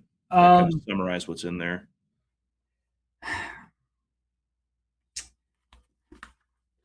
I think we should definitely probably read just the very introductory paragraph, this first one. Yeah. And then maybe read some of the smaller ones and then just kind of, if they're too long to read all of them, just kind of discuss them. Yeah, that sounds good. All well, right. I'll go ahead and read the first paragraph then, since you've been talking for a while. All right, go for it. So this is the, I don't know, for anybody listening, this is the, it's called Introduction, a Statement of Principles. It was signed off on. It doesn't say who the actual author is, but it was signed off on by all 12 of these guys. Yeah, it's just signed at the end, isn't it? Just signed the Southern Agrarians or the 12 Southerners or something. Let's see. Mine doesn't have anything at the end. Okay, I thought it had just their group name, but yeah. Yeah. So yeah, this is kind of the statement of what the project is, like what the book is, and what this collection of essays is driving at. So the first paragraph says, quote, "The authors contributing to this book are Southerners, well acquainted with one another and of similar tastes, though not necessarily living in the same physical community, and perhaps only at this moment aware of themselves as a single group of men. By conversation and exchange of letters over a number of years, it had developed that they entertained many convictions in common, and it was decided to make a volume in which each one should furnish his views upon a chosen topic. This was the general background, but background and consultation as to the various topics were enough. There was to be no further collaboration, and so no single author is responsible for any view outside his own article. it was through the good fortune of some deeper agreement that the book was expected to achieve its unity. All the articles bear in the same sense upon the book's title subject. All tend to support a Southern way of life against what may be called the American or prevailing way, and all as much as agree that the best terms in which to represent the distinction are contained in the phrase agrarian versus industrial. End quote. Yep. Yeah. So the one thing I definitely want to highlight from that is in the last couple sentences, it says the quote American or prevailing way, and that harkens back to a more traditional American understanding that there was not really a unified American way of existence. If you were a Virginian, you were a Virginian. That's why when Lee was anti-secession. He didn't want to secede from the Union. But when they did, he said that he hopes to never again draw a sword unless it's in defense of his country. And he's talking about Virginia. He's not talking about America. Right. And all of the Southerners had the same idea. This is one of the reasons why there was so much strife during the War of Northern Aggression. There was so much strife among the ranks of the Confederates because they all they felt a familial bond to each other, but not all that much, right? Like I believe it was at Gettysburg when the Tennesseans and Virginians were both moving up together, and the Tennesseans crossed in front of the Virginians, or the other way around. And one or the other said to them, move out of the way, cousins, you're drawing their fire, right? They didn't have this innate understanding that we're brothers. Like, yeah, we may be cousins, but we're different. And they lived that way, right? Virginia, tobacco and big plantation homes and a very high society reigned, whereas in Arkansas or Texas and Mississippi, it was a completely different culture and it was unique to them. And Shelby Foote talks about this at the end of his Civil War trilogy, where he's kind of summing up the thing, and he talks about the change in the United States are versus United States is statement of like, are we a plurality of states or are we one nation? Right. But he talks about that, and he also talks about, I don't have the quote offhand, but he's talking about the fact that the war itself produced a solid South. Yeah. Like more so than it ever had been. So like the South through the war became united in a way that it was never united during the war or before. Yep. Yeah. And that's a part of, I love Shelby Foote's narrative. But he is definitely a product of Reconstruction too. Yeah, for sure. And like Pat Buchanan makes the same argument when he talks about republicanism and he touts Abe Lincoln as a hero for uniting the United States and stuff. But that was something that was distinctly absent from the minds of the founding fathers, even ones that we would consider like nationalist or we may consider federalist, like John Adams. He even considered the representatives from the various states to be foreign ambassadors to the general government. So it was essentially like a united or a European Union type deal. Yeah, like a confederation. Right, exactly. And so there was no defined American way of life. And that's why they contrast that American way of life to the Southern way of life or to agrarianism in general, because this American way of life we typically identify with like radical capitalism. Do you think they're talking there about when they say American way of life, they're talking about the post-Civil War, unified American way of life that emerged? I think so. Yeah. I think that they're definitely like, I mean, however you define American way of life. I mean, at this point, capitalism, consumerism. Yeah. Consumerism, social justice, just anything that is completely retarded for the most part constitutes this American way of life. And that was just not always so. And it's throughout this book, that American way of life is what's being critiqued. They disagree that there is one way of life. Yeah. So that was all the notes I had on that paragraph. Yeah. I'll go ahead and read this next one if you don't have anything else, because it's pretty short. Yeah, that's good. Go ahead. All right. Quote, but after the book was underway, it seemed a pity if the contributors, limited as they were within their special subjects, should stop short of showing how close their agreements really were. On the contrary, it seemed that they ought to go on and make themselves known as a group, already consolidated by a set of principles which could be stated with a good deal of particularity. This might prove useful for the sake of future reference, if they should undertake any future joint publication. It was then decided to prepare a general introduction for the book, which would state briefly the common convictions of the group. This is the statement. To it, every one of the contributors in this book has subscribed. There's not a whole lot to say about that one. Yeah, that's just saying what this is. Yeah, like I did mention, they did go on one other sort of joint collective. It was called Who Owns America? 8 of them contributed to it, and that was the last concerted group effort to affect directly the political, economic, and social character of the nation. After that, they did have meetings together. They had in '59, I believe, they had a agrarian reunion, but they never actually did anything again together. So you want to just continue? I guess we can just read this paragraph by paragraph. Yeah. So I'll just go ahead and read the next one. Quote, nobody now proposes for the South or for any other community in this country an independent political destiny. That idea is thought to have been finished in 1865. But how far shall the South surrender its moral, social, and economic autonomy to the victorious principle of union? That question remains open. The South is a minority section that has hitherto been jealous of its minority right to live its own kind of life. The South scarcely hopes to determine the other sections, but it does propose to determine itself, within the utmost limits of legal action. Of late, however, there is the melancholy fact that the South itself has wavered a little and shown signs of wanting to join up behind the common or American industrial ideal. It is against that tendency that this book is written. The younger Southerners who are being converted frequently to the industrial gospel must come back to the support of the Southern tradition. They must be persuaded to look very critically at the advantages of becoming a new South, which will be only an undistinguished replica of the usual industrial community. End quote. Yeah.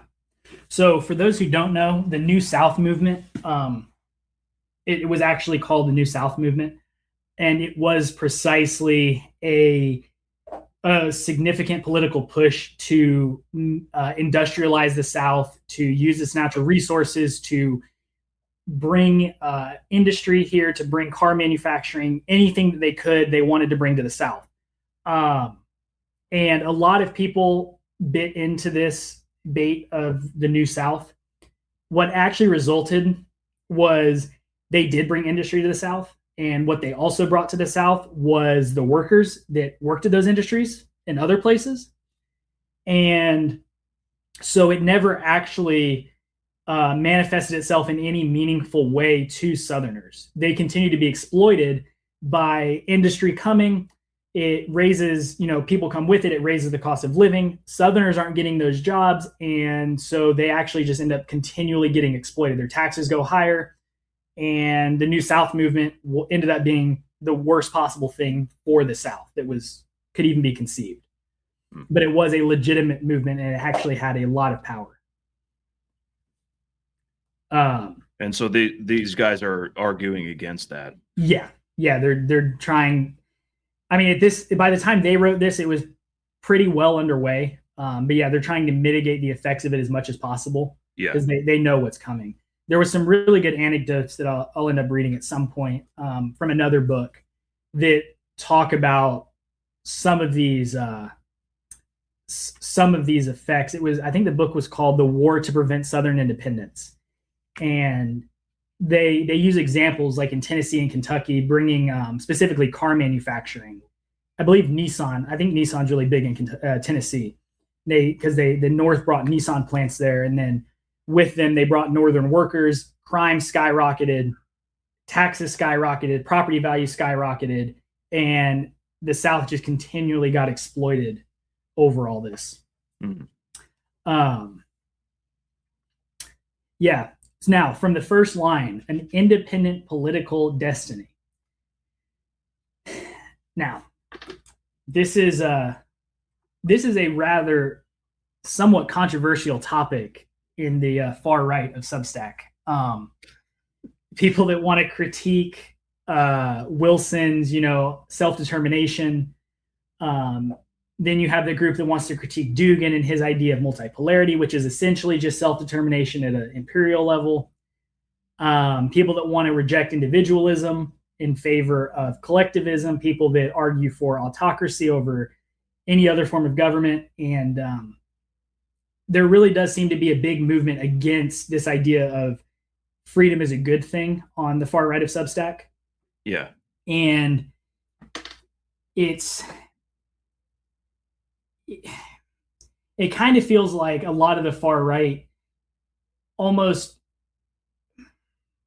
conflates what we now consider freedom with a more traditional understanding of freedom. Yeah, that's it always it depends on what you mean by freedom, right?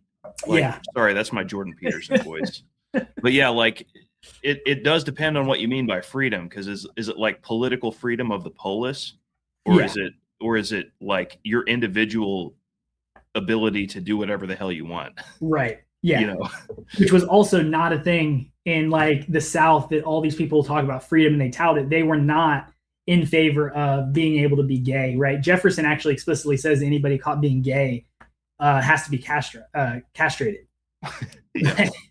So it's a different understanding of freedom. And it's also not Wilson's self-determination, which caused all these issues, right?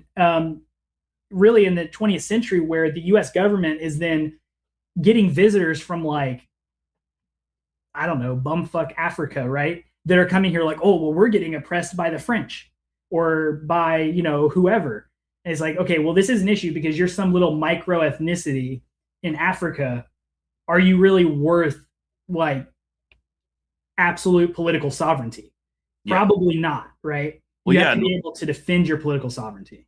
Yeah, and like that's, if you read ancient histories like Herodotus and Thucydides and all these people, whenever they talk about freedom, they're talking about like the ability of a state to govern itself, exactly, and not be governed by a foreign power. Yeah, and it's they're not talking about libertinism. Yeah, and the ability to do that is directly reflected in your ability to exert force. If you cannot defend your political freedom, you have no political freedom. That's just the way it is. Exactly. And that was, so all of these people that want to critique like, oh, well, the idea of self-determination is bad, blah, blah, blah. In one sense, it is bad, right? Like the United States should not go abroad looking for monsters to slay by stopping, whatever microethnicity in Africa from being oppressed. Right. That's bad. But there also is the realization that, like, during the Civil War, the South tried to exert its political freedom, and they did it with force. And so it's a very different understanding. Like, they actually legitimately maintained political freedom for a time. And that's kind of what these guys are getting. They're not getting at this gay understanding of political freedom, but they're getting at the actual ability to act as a sovereign actor on the global scale. Yeah.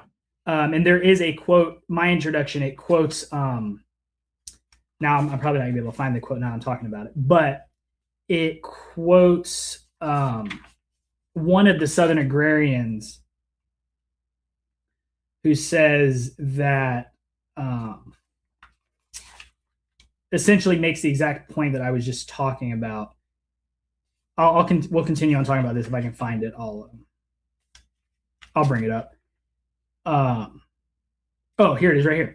As Alan Tate put it in his essay, quote, "How may the Southerner take hold of his tradition?" The answer is by violence. In other words, how can the Southerner, as modern American, keep the heritage of the human community in which men exist as individuals, and thus control and abate the prevailing drift towards mass dehumanization and materialism that seem to be happening all about him? By an act of resolute, considered will, by refusing to be determined by events rather than attempting to determine them, by thinking in terms of ultimate human values and then ordering one's economic and social arrangements and one's political actions accordingly, instead of letting the foundations of our values and conduct go unexamined. Now, the editor, Lewis Rubin Jr., he seems to kind of try to mitigate Allen's statement there about violence by trying to frame it in a different way. Oh, well, he really means by violence just like the act of using your economic freedom or something. Yeah. But in order to have economic freedom, you have to have a monopoly on violence. Yeah. And that's ultimately what it all comes down to. Yeah. And so that's rights don't exist unless you are able to enforce them. Yep. So when Alan Tate says, how do we defend our Southern tradition by violence? He means it exactly as he said it. He means it by violence. He knows that's the only way to enforce your authority to maintain your rights as a nation, as a civilization, as a city, and as people. Yeah. So that was something that I think was pretty important to talk about there, with the idea of self-determination not being just a gay sort of idea. Yeah.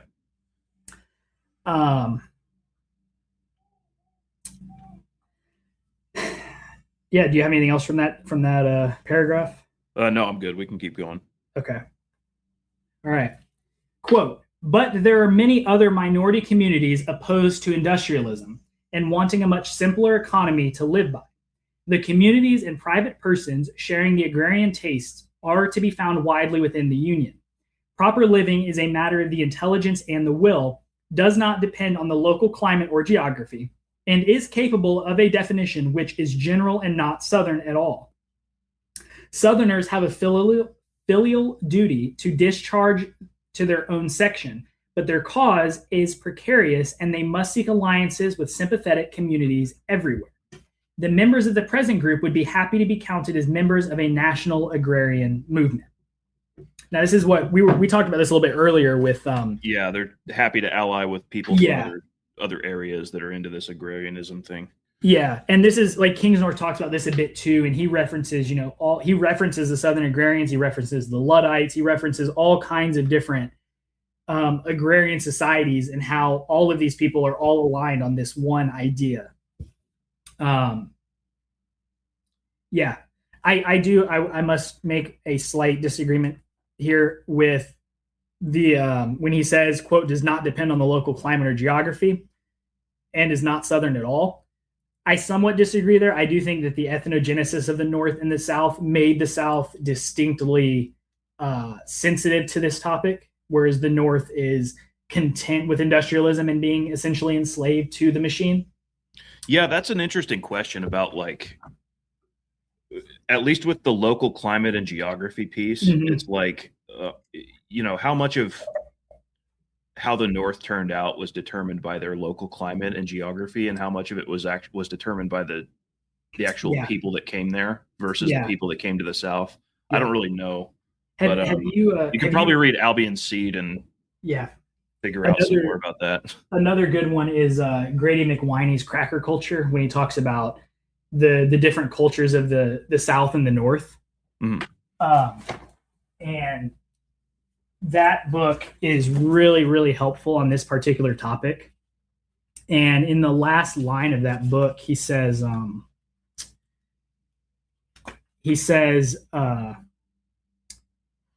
quote, and for 4 years, they fought and died with the same reckless abandon, using the same assault tactics that had characterized their Celtic ancestors for centuries. Crackers could scarcely have done otherwise. As products of a distinctive culture, they believed, as did all other Celts, that combat was the surest way to protect their rights and their honor. Turn peace away, wrote a Welsh poet who revered this deadly but valorous conviction, for honor perishes with peace. And the whole idea in McWhiney's book, it leads up to the final chapter is called Collision, where he talks about the Civil War and what really caused it. And the whole book, he builds up his thesis that the North and the South were two distinct people groups, the Southerners being predominantly Celtic, whereas the Northeast was predominantly Yankee, right? Yeah. And then somewhere in the Midwest or the Northwest, you have kind of where these two cultures kind of collide and they create something new or different, right? Like Iowa, Nebraska. It's a little bit different than New England. Yeah, Missouri especially. Yeah, Missouri. That's why they ended up so chaotic in the Civil War. Right. Yeah. Kentucky to a little extent, Maryland, but it was really this collision of cultures, the North versus the South. But this is why even during the later days of the Revolutionary War and during the Civil War, some New Englanders were re-swearing oaths of allegiances to the British Crown. They have this innate. They were WASPs, right? They have a unique WASP mentality, and that's how they live. And one of those things that comes with that is a uniquely industrialist, a uniquely universal tendency that's just absent from most other peoples. They're the most universalizing people group by far. And so I would disagree here with them that the South was not uniquely predisposed to be what they were. Yeah. I think that the two distinct cultures definitely made those conditions possible. Yeah, I would say I agree with you that there's something about the South that caused them to be this way, Mm-hmm. but also like the point is still taken from the paragraph as a whole that like we can still find kindred spirits elsewhere. Yes. Yeah, absolutely. And work and like kind of work towards the same ideals as them. Yeah. Yeah, absolutely. I mean, yeah. Paul Kingsnorth is a Brit. So, they're everywhere. Right. Yeah. All right, on to the next paragraph. You want to take it? Yeah. All right. Quote, industrialism is the economic organization of the collective American society. So, sorry, I'm going to pause for a second, but this is where we get into describing, I think most of this introduction is describing industrialism. Yeah. And so this is where we kind of start that. So starting over, quote, industrialism is the economic organization of the collective American society. It means the decision of society to invest its economic resources in the applied sciences. But the word science has acquired a certain sanctitude. It is out of order to quarrel with science in the abstract, or even with the applied sciences when their applications are made subject to criticism and intelligence. The capitalization of the applied sciences has now become extravagant and uncritical. It has enslaved our human energies to a degree now clearly felt to be burdensome. The apologists of industrialism do not like to meet this charge directly, so they often take refuge in saying that they are devoted simply to science. They are really devoted to the applied sciences and to practical production. Therefore, it is necessary to employ a certain skepticism even at the expense of the cult of science, and to say it is an Americanism which looks innocent and disinterested, but really is not either. End quote. So we're really getting into the meat of this introduction now. Yeah. Like this is what this whole thing is about.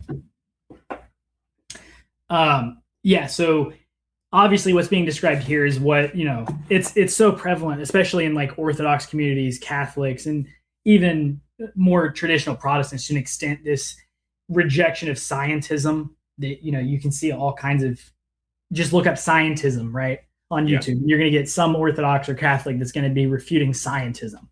It's like, well, what does that really mean? And what it really means, the heart of it is that essentially science replaces religion as the ultimate good, right? So scientific discovery, scientific development, these things replace God and religion, and they become the end in themselves, right? And that's what these guys are getting at when they talk about progress. Is they talk about progress and scientism kind of together, because there is no end to scientism, right? There's always a new discovery to be made. You're never going to learn everything, right? There's always going to be a new synthesis you can create, and progress is the same way, where progress itself becomes the end goal, right? You're just progressing for the sake of progressing. You're just doing science for the sake of doing science. This is different from the traditional way that science was done when, the West was Christian or the East was Christian, where science was subordinated to religion. It was subordinated to society's greater good, right? You didn't, make people transgender just because you have the technology to do it, because that would have violated natural law. It would have made God angry. Yeah, like science in the abstract could be, you could define it as like the search for knowledge or the Sure. pursuit of knowledge about the natural world. Yeah. But it's like what they're getting at here and what they're going to be getting at in the rest of this introduction is that what are we pursuing knowledge for? Like, what's the purpose of the pursuit of knowledge? And their criticism is like, is that what it has become is the pursuit of knowledge for its own sake. Yep. And that's not good. That's not a good thing. Like, that's what they want to push back against. Yeah. And every traditional society has known that this is a bad thing, right? That's why Galileo was punished by the Catholic Church. Yeah. Yeah. Like there's like, you want to, I mean, the story we tell about Galileo is like, you know, he was persecuted by the Catholic Church and you know, look at these horrible Catholics that suppress science, right? Yeah. But like the question you have to ask is, okay, how does the knowledge benefit us? Exactly. Like the knowledge that Galileo was pursuing, or you know, anybody else in science, like how does it actually benefit our souls? Yeah. Yep. And you can legitimately ask the question, are there things you are better off not knowing? Exactly. Yep. And not to go too far down this rabbit hole, but it's not like heliocentrism was something new, right? Copernicus didn't invent heliocentrism.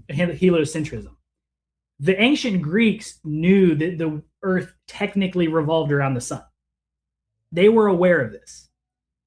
They also knew that, hey, this might not be something that we should make.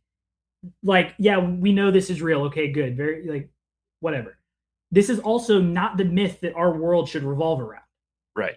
And that was the same thing that the Catholics were doing with Galileo and Copernicus. It's like, hey, we know that the sun is the center of the universe. We get it, right? But this contradicts our theological teachings, which supersede whatever may be the actual scientific understanding of the world. We're explaining the world in a different way. Yeah. And it's not we're explaining the world. We're explaining the world in a non-materialistic way. Exactly. Yeah. And so that's why traditional societies have traditionally rejected scientism as an idea. Science, it's often said, like, by lowbrow Catholic apologists, that, oh, well, science flourished best, when Europe was Catholic. It did, right? There were a lot of scientific discoveries and a lot of scientific progress, but it was heavily tempered by Catholic theology. And that's what these guys are getting at. Perhaps not with Catholic theology, but they're getting at this idea that science serves something greater than itself. Yeah. Right. All right. You got any other notes on that one? I'll just point out again that what they're defining as industrialism. They say it's the economic organization of the collective American society. So that goes back to what we were saying earlier about how they're talking about the, quote unquote, American society as the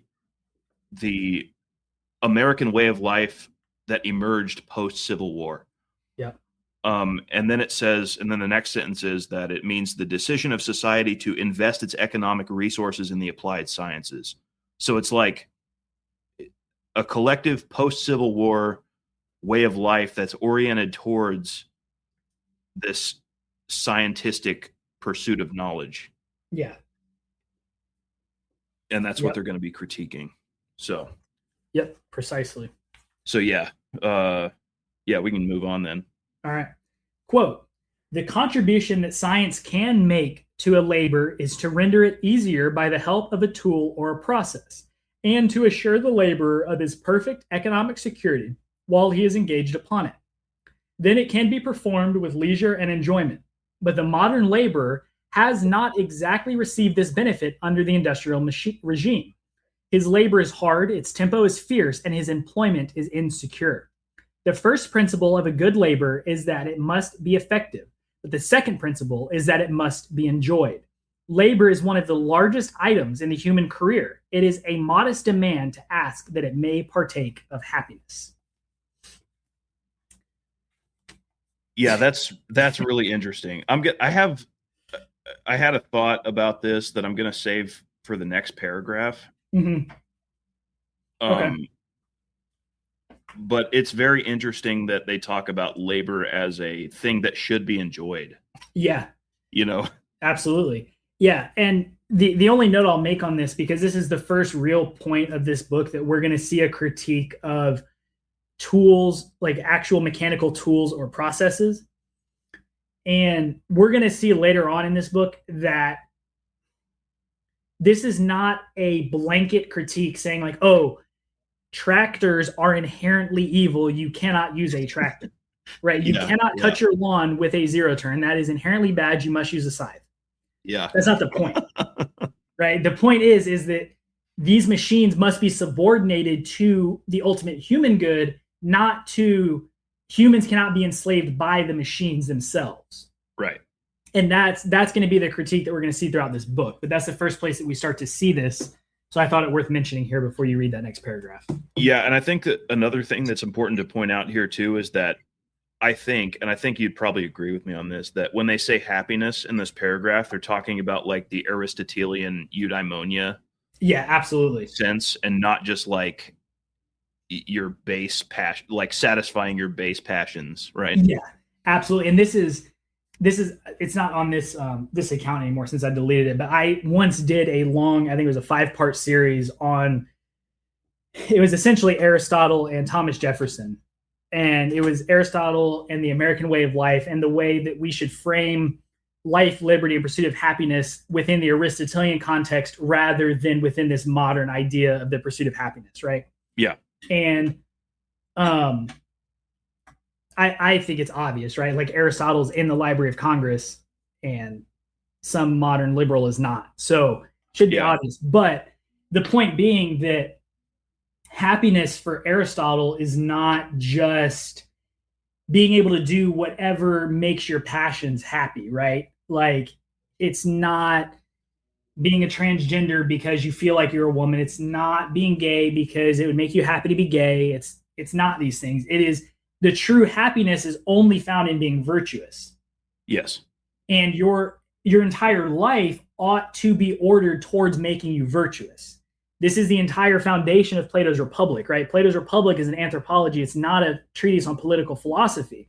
It is first an anthropology, which says that you as an individual must be virtuous. You must order your soul properly. All of the cardinal virtues, justice, right? Justice is a big one where it is the properly ordered soul where the passions are subordinated to the mind or reason or rationality. Yeah, justice is a harmony between the parts of the soul. Yeah. And so when we talk about like happiness and labor, we're talking about like when Thomas Jefferson would, farm for no profit. He just farmed to write, the notes on the state of Virginia, to learn more about where he's from, to learn more about nature, and to grow in virtues by doing that. Patience, right? He learned patience from farming. These are the things that he's talking about when he talks about pursuit of happiness. Your life, your labor, you should have the right as a person to direct your life towards growing in virtues. And when you fail to do that, you don't have a right to the pursuit of happiness, because the pursuit of happiness is not being gay. The pursuit of happiness is being just. So you lose your rights once you want to be gay. Right. Yeah. And that's the American context. That's how American individualism, that's how Jeffersonianism works with this idea of like life, liberty, and the pursuit of happiness. Yeah. Yeah. Like just the quick story time. Just last night, I went out for cigars with my godfather and another friend of ours. And I got there a little late because I had to put the 2-year-old to bed first. But I got there and they're like, question, like that they were just talking about before I got there, apparently. Apparently, our other friend has a guy that fits this particular picture. But yeah, they said, question, if you had a wife that made $250,000 a year and you just got to like sit around, take care of the house and like go golfing and do all this stuff, like would you take that deal? Like would you, if you could just hit a button and make that happen versus what you have now, like would you take that deal? And I was like, no, I don't think I would, because I would hate myself. Yeah. It's like because it's like, the pursuit of, and it kind of relates to that ideal of labor that ought to be enjoyed. It's like, I should be doing something for the sake of my soul and for the sake of the virtue of my soul. I should be doing something that is that makes me virtuous. Yeah. And like, I don't think that sitting around and having all your needs met makes you virtuous, right? Yeah. And not to like overstep my bounds as a retarded layman, but this also seems to be the idea where like Adam's punishment of tilling the ground by the sweat of your brow is also a form of penance. It's like, you messed up. Now you have to do this to learn these things again, right? In order to return to the garden, you have to work. And that seems to be like this idea that, it's going to make your passions unhappy to work, right?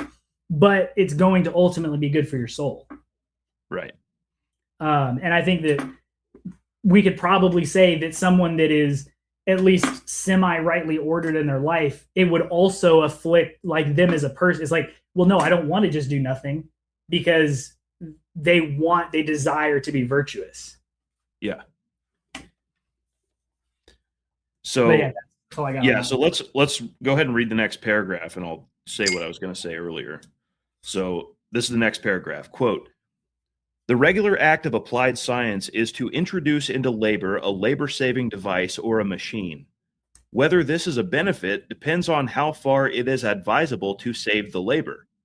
The philosophy of applied science is generally quite sure that the saving of labor is a pure gain, and that the more of it, the better.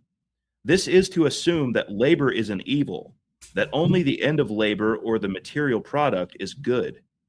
On this assumption, labor becomes mercenary and servile, and it is no wonder if many forms of modern labor are accepted without resentment, though they are evidently brutalizing.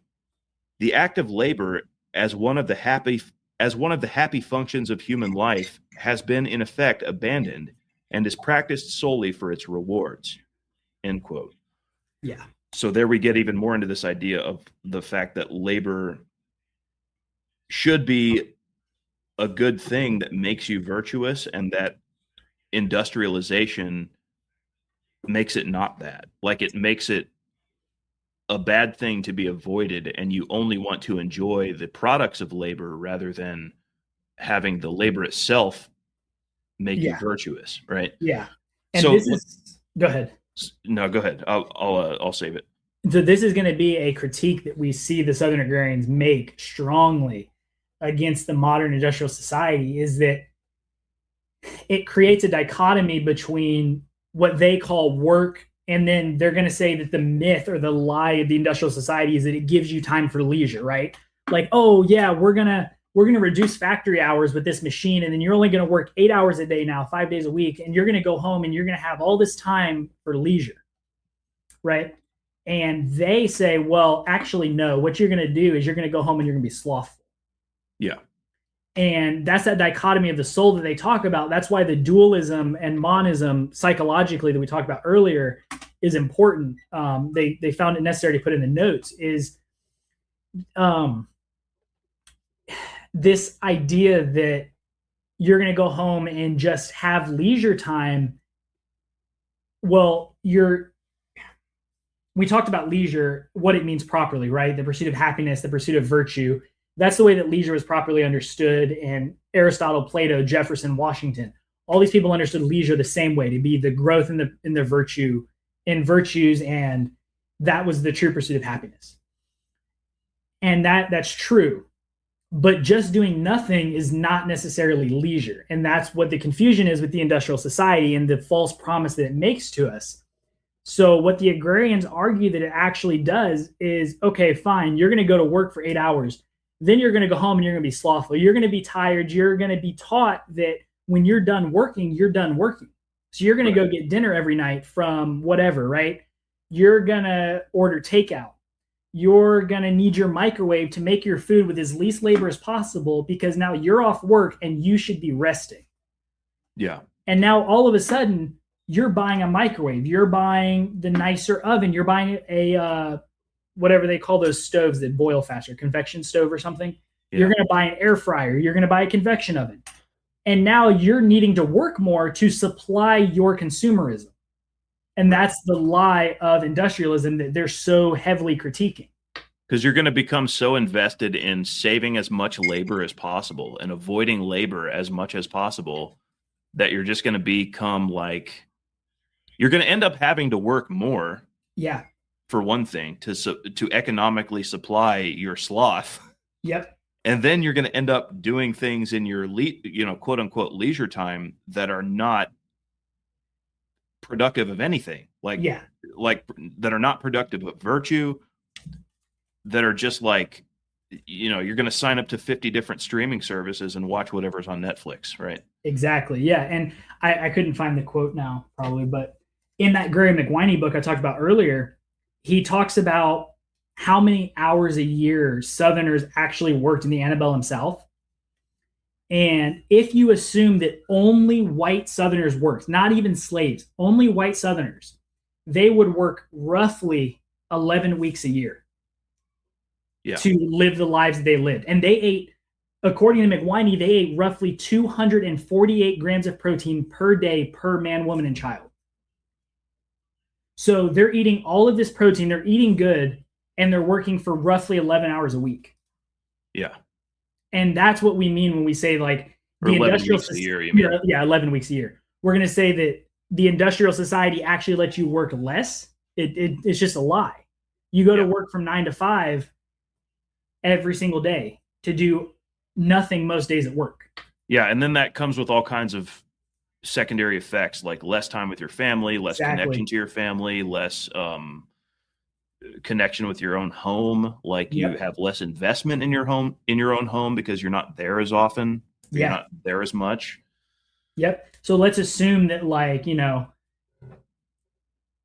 most people have two incomes, right? So the wife works. So now your kids are away from the house 8 hours a day, give or take. They're riding the bus by themselves. They're walking home, right? They're facing all of these dangers inherent with these things. All because the industrial society has told you that you need to be a consumer and have credit cards, and now you have to work more just to live than you would have had to originally live in the antebellum South. Mm-hmm.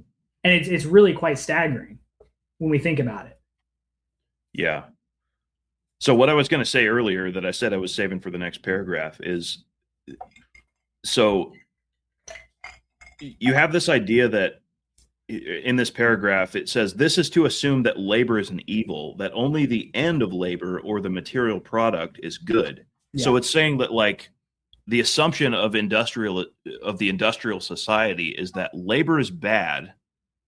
Yeah. And the only thing that's good is the product of the labor.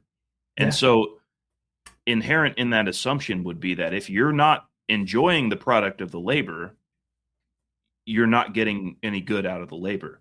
Exactly. So if you have this so this is like the northern industrial society, like at least in the antebellum America, the industrial society would be the northern one, right? Mm-hmm. So I wonder, like if they have this assumption about labor and what it's for and what it is, and the fact that it's kind of a necessary evil to get the products of labor, I wonder how that influenced their picture of Southern slavery. Yeah. Because like if you're a slave, you're doing a bunch of labor. You're not necessarily enjoying the products of the labor in the same way that the planters do. That's a good point. But if you're a northerner and you see that and you have these assumptions about labor, then you would naturally see that as a horrible situation for the slave. Yeah, that's right? True. Because you're doing all this labor, which is a bad thing, and you're not enjoying the products of the labor, and so that means you're oppressed. Yeah, that's a very good point.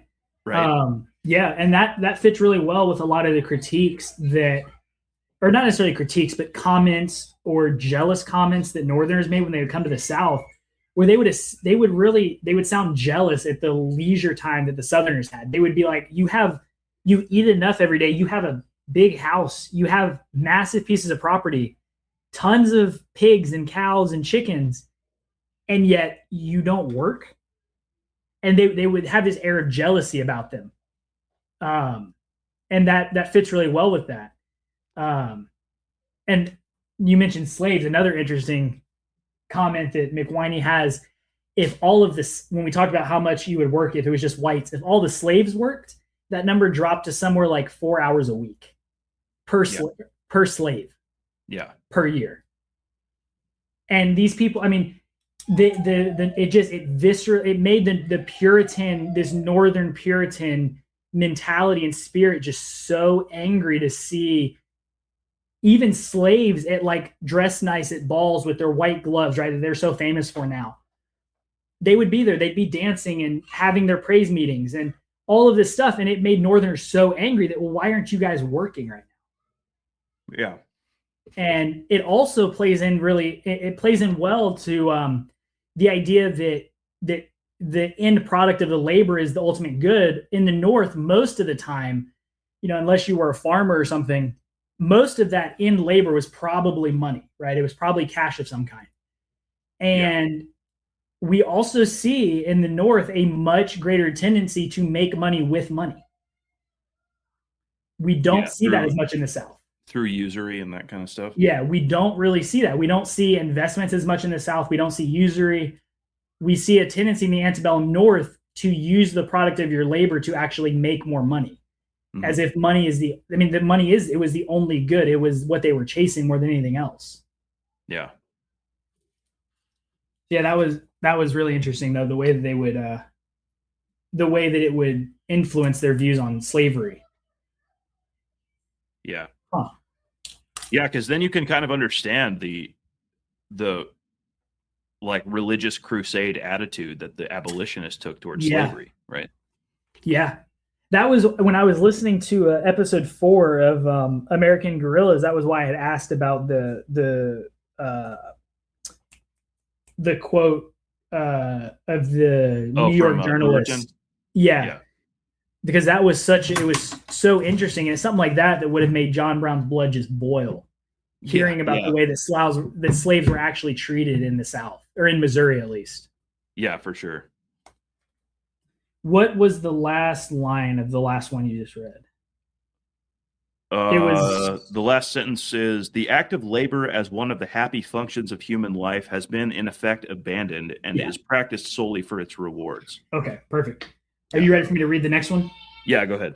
All right, quote, even the apologists of industrialism have been obliged to admit that some economic evils follow in the wake of the machines. These are such as overproduction, unemployment, and a growing inequality in the distribution of wealth. But the remedies proposed by the apologists are always homeopathic. They expect the evils to disappear when we have bigger and better machines and more of them. Their remedial programs, therefore, look forward to more industrialism. Sometimes they see the system righting itself spontaneously without direction.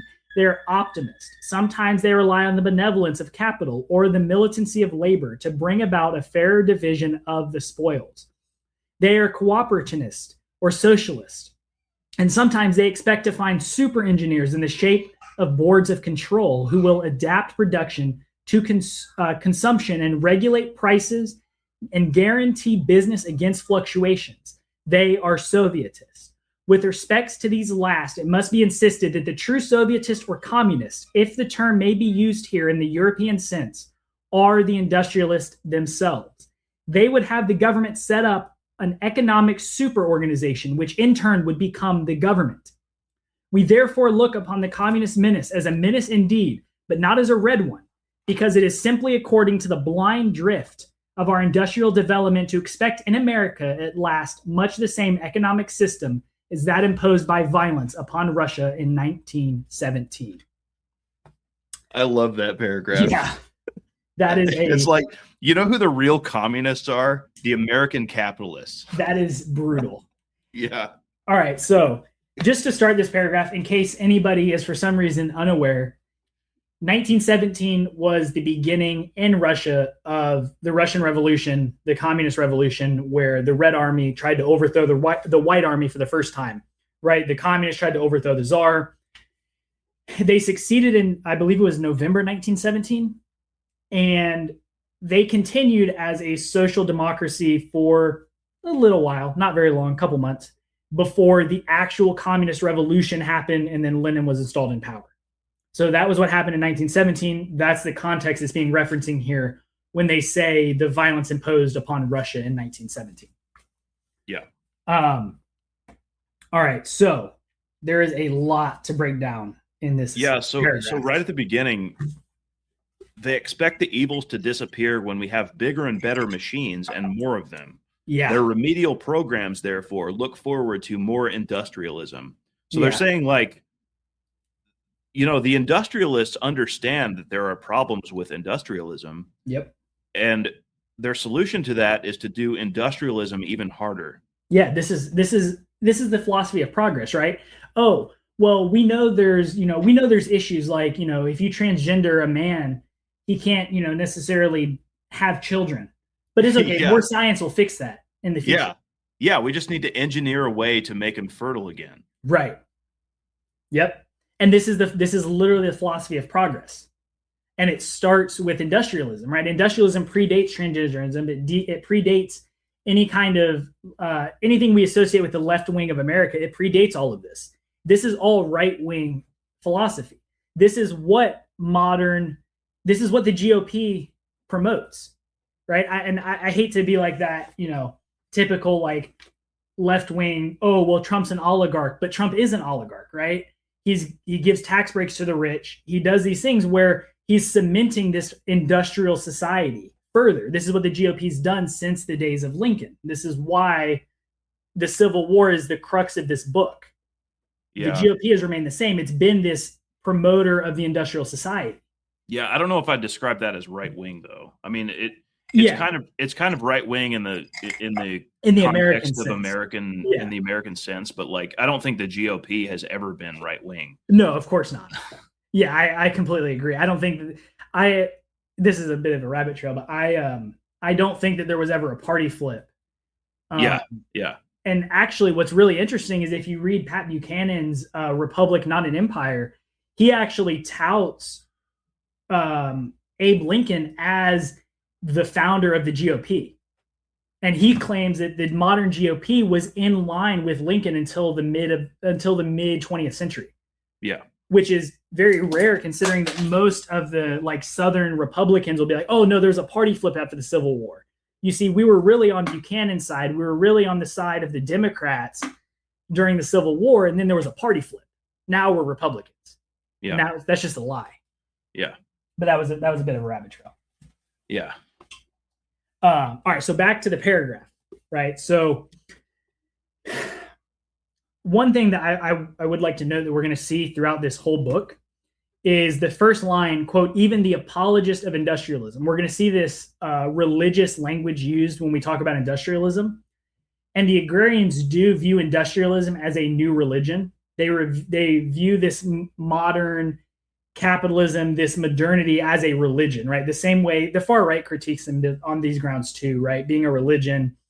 But they're going to use this religious language consistently because it truly is, right? Puritanism that made New England really devolved very, very quickly into nothing meaningful. What was left of Puritanism was this hard drive to work really hard, right? All of these things that we associate with New England, which are rooted in Puritanism, progressivism, working really hard, making money.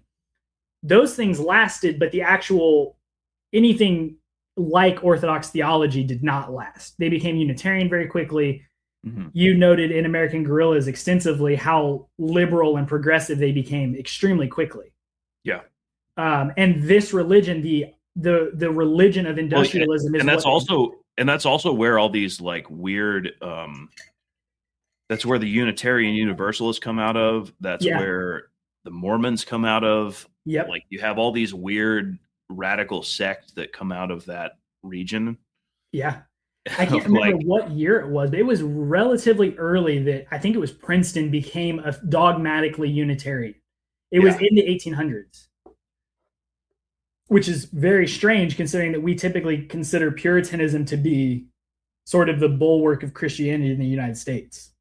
Yeah, it's sorry. This might be another rabbit trail, but I don't know if you know this, but I'm working on a new series about Mormonism. Yeah. I haven't released any episodes yet, but I'm reading into it, and like, so you have like the Puritans are like a radical offshoot of the Reformation. Yeah. And and the separate, so there were Puritans and then there were separatists, which was like a subset of Puritans that felt like they needed to, instead of purifying the Anglican Church of Catholic influence, they needed to separate completely. And that's part of what drove them to come to the New World. And that's like the Mayflower and all that, right? This would have been like Jonathan Edwards, right? Yeah. Yeah. So they came over, but the crazy thing is that once they came over to the New World, they became the new orthodoxy in the New World. Right. And you had all these other sects, like these radical offshoot sectarian groups that were influenced by Hermeticism and alchemical ideas. And like they had all these weird fusions of all this ancient stuff bleeding into their Reformation Protestantism that were even more radical than the Puritans. Yeah. And they started to become persecuted by the Puritans in the New World. Yeah. So like the Puritans became the new orthodoxy. Yeah. These guys all became these radical offshoots of that, and it's like this constant fracturing of the religious landscape, and it's kind of crazy. And like the Mormons were just the only reason the Mormons are notable is because they were the most successful of all these. Yeah. Like, but theologically and like as far as their ideas went, they were not unique at all. No. There were a myriad of different groups that believed similar things and like different variations on the same thing. Yeah. Yeah. I'm not super well versed in Mormon history. I do know Order 44. It's one of my favorite moments in American history. And I've glanced over the Mormonizing of America, but aside, I'm really actually excited for the Mormon series because that's something I'm not super well versed in. Yeah. But with the comments you just made about like the radicalism of the Puritans and the separatists and all these different sects, that is so, specifically because we're talking about the South, specifically talking about Jefferson, right? That's something that Jefferson gets critiqued on very heavily is like, oh, well, he was anti-Orthodox. It's like, okay, well, first off, let's think about the world he's living in, right? He's living in a world with Puritans. If Puritanism is considered Orthodox, I wouldn't want to be Orthodox either. Yeah, for sure. So it's like, are you going to side with the Puritans or the Quakers? I'm probably going to take the Quakers. Yeah. I mean, just truthfully, it's like, I hate to say it, but the Quakers were better. So that's just kind of a little defense of Jefferson's immediate context. But more to the point, one of the other things it's going to be apparent as we talk about Southern history more throughout this radio show, but one of the big divides between the North and South, and anybody who's seen Gone with the Wind, unfortunately, would know that the opening quote is actually really, really good when it talks about the Cavalier spirit of the South. And the Cavaliers so the Cavaliers fought against Cromwell, as far as I'm aware. They fought against Cromwell. They were representative of the more conservative, Old English order of life. Mm-hmm. When the Puritans win, the Cavaliers start getting persecuted. They come to the United States, and they all come to the South, where they still maintain this sort of Cavalier, pseudo-Anglican sort of existence. Whereas the Puritans dominate and they go to the Northeast. So this is a part of the continuation of the conflict between the North and South. When we talk about their different cultures, part of it is their religion. The South was distinctly Cavalier, whereas the North was distinctly Puritan, and that English Civil War continued in the New World. And so that's going to be an important note as we talk about Southern history. Yeah, and that's where the Episcopal Church comes out of. Yes. They're like the American offshoot of the Anglican Church. Yeah. And then you have like Methodism comes out of that too, like in the South. Yeah. As a side note, John Wesley was actually not all that bad, all things considered, for the situation he had. But it is worth noting that Episcopalianism and Anglicanism prior to that were minorities in the South.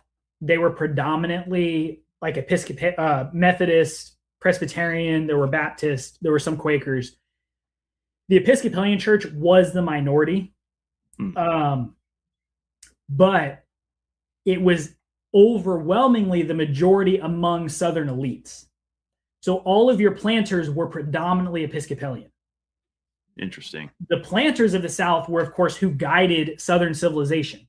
Yeah. Right. They were the ones that decided the fate of the South. Yeah. So even though, like, yeah, someone could come up and say, oh, well, the South actually wasn't predominantly Episcopalian. That is true. But Jefferson was born in the Episcopal Church. He was buried in the Episcopal Church. Washington was born in the Episcopal Church, or Anglican Church, later Episcopal. But all of these people, all of these Southern elites, they were actually Anglican or Episcopalian. They guided the South. So it's somewhat irrelevant that the majority were not Anglican. Yeah, that's a good point too, with the idea that the elites are the ones that guide the society. Yeah. Yeah. Because that's a point that's brought up a lot in, like, I don't know, history in general, or like whenever people talk about these cultural things, they'll say like, oh, the majority was X, Y, and Z.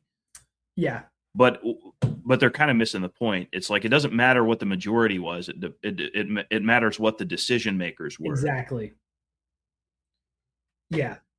And that's going to be it. That'll be something. I don't know so much if it comes up in this book, but in future ones that we do, it will definitely, it'll definitely come up for sure. And this is even why, like, another rabbit trail, but Jefferson Davis had issues with the planters, even though he himself was a planter. He had issues with them. He had arguments with them where he's like, look, you guys, to sort of make this very simple, it's kind of you guys that started the war, and now y'all don't want to sacrifice anything to this war. And so he knew, he was distinctly aware the planters guided Southern civilization, and that they had to be on board with anything the South did or wanted to do. Yeah. But that's neither here nor there for this moment. Yeah. So you want to move on then? Or you have anything else to say about that paragraph? There was a lot in that paragraph. So. Yeah, I had probably just a few more things. Yeah. All right. So, quote, sometimes they see the system righting itself spontaneously without direction. They are optimists. Sometimes they rely on the benevolence of capital or the militancy of labor to bring about a fair division of spoils. They are cooperationist or socialist.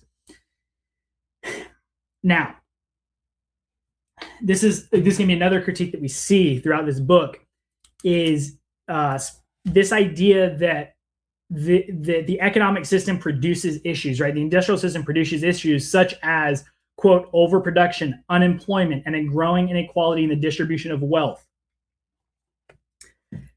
So there's a couple things here. One, this is going to make the Southern agrarians sound pseudo-socialist. Yeah. They are not.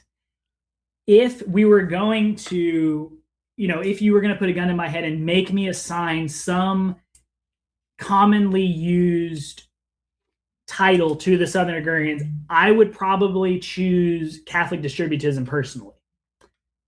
I would say that would be the closest, like, defined system that they're a part of. But I don't think they're Catholic distributists either. They're distinctly Southern agrarians, and that's a completely different thing. Yeah. They're not socialist, but it also is true that there is an economic, or there's a moral dimension of wealth and economics. And it is bad when all of the wealth of a nation lies with a few people and they can exploit the masses. In the Southern tradition, this is predominantly an issue because an inequality of wealth creates this massive amounts of slavery, right? Slavery was okay in the South when it was like a Negro or an indentured servant. Slavery was not okay in the South for a white freedman, right? For a white free man of the civilization, that was not okay. Slavery, no Southern man would be enslaved, and that was why the South fought so vehemently against the North. Right. So when the South looks at the North, they do recognize that, hey, your industrial system is creating more slaves. You're enslaving people. you are benefiting from it, and this is not being realized among your people. You're slaveholders just as much as we are. So that's going to be you're just calling it something else. Yeah, and this is actually, have you read No Treason by Spooner? No. Spooner writes in No Treason, one of his big critiques of the North is he's like, well, look, yeah, you guys he was an abolitionist, a hardcore abolitionist, like Nat Turner level. And he's like, you, Lincoln Party, you went to the South and you freed maybe a couple million people, and you enslaved way more people than you freed. Mm-hmm. And that's kind of the whole point there with what the South is talking about. But what we're also talking about with overproduction, unemployment, these two issues go hand in hand, where when you overproduce something, you have to lower employment levels because things are not being consumed at the level you're producing them. And the Southern Agrarians talk about this a bit, where there's only a few ways to remedy this. One of them is the agrarian way, where we simply don't overproduce, right? We use what we have, we use what we need, we make what we want. But the other way to remedy this is by war. War eats up overconsumption. When war eats up overconsumption and we go back into a deficit, we need more stuff, then we can raise employment levels. This has been the cycle of industrialism since the Civil War. This is what World War I and World War II were predominantly about. This is why we have recessions after World War I and World War II, because we've now overproduced. We've used up the overproduction. We've now bolstered the workforce. We've overproduced again, and now we no longer have anything. Right? We don't have any more work because we don't have any way to use up what we've made. This is going to be a critique that they make consistently. And I think that was probably about the last note that I'll make on that. There's a lot more, but that'll be the last note I'll make on that one. Okay. Did you? Yeah, I did love the part about, the real communists being the American capitalists. Yeah. Well, I mean, it is true that at its heart, like, communism is just the purest form of capitalism. It's just oligarchy. Yeah. Yeah, I don't know. I'm not well versed in communist theory or capitalist theory or anything like that, but I do find it interesting that, I have thought for a long time that this. Sorry, dog's going crazy. I have thought for a long time that this dichotomy that's set up between communism and capitalism is kind of fake and gay. Yeah. And I'm like, especially since becoming an Orthodox Christian, I'm like, is capitalism really all that it's cracked up to be by the modern American right wing? Yeah. I don't think so. Yeah, absolutely. And I'm sure we'll get to talk about how, like, this distinctly Southern Jeffersonian form of capitalism is different from the industrial capitalism of the North. Yeah. And really, I think it just comes down to the way that you order what is the ultimate good. And if the ultimate good is just making money, then yeah, you're going to get to the industrial capitalism. But if it's human flourishing, then you'll have something more akin to Jeffersonian capitalism. Yeah. All right. You good with moving on then? Yeah. All right. Quote, turning to consumption as the grand end which justifies the evil of modern labor, we find that we have been deceived. We have more time in which to consume and many more products to be consumed. But the tempo of our labors communicates itself to our satisfactions, and these also become brutal and hurried. The constitution of the natural man probably does not permit him to shorten his labor time and enlarge his consuming time indefinitely. He has to pay the penalty in satiety and aimlessness. The modern man has lost his sense of vocation. End quote. Yeah. Yeah. So that's a good paragraph. The first note I'll make here is actually in the very last word, vocation. When we're talking about vocation in the Southern agrarian sense, we're not talking about a hyper specialized vocation like plumbing or electrical work or carpentry. We're talking about the vocation here is like the productive life of man, not one's hyper specialized trade. It's more like vocation in the clergy sense almost. Yes. Yeah, exactly. Yeah. So that's going to be a consistent point that we see here is going to be this issue with, like we talked about earlier, with the dichotomy between working and sloth. You can only do that for so long before you just kind of can't do it anymore. And as much as I absolutely abhor the Protestant pastor Doug Wilson, his daughter wrote a book called Eve in Exile.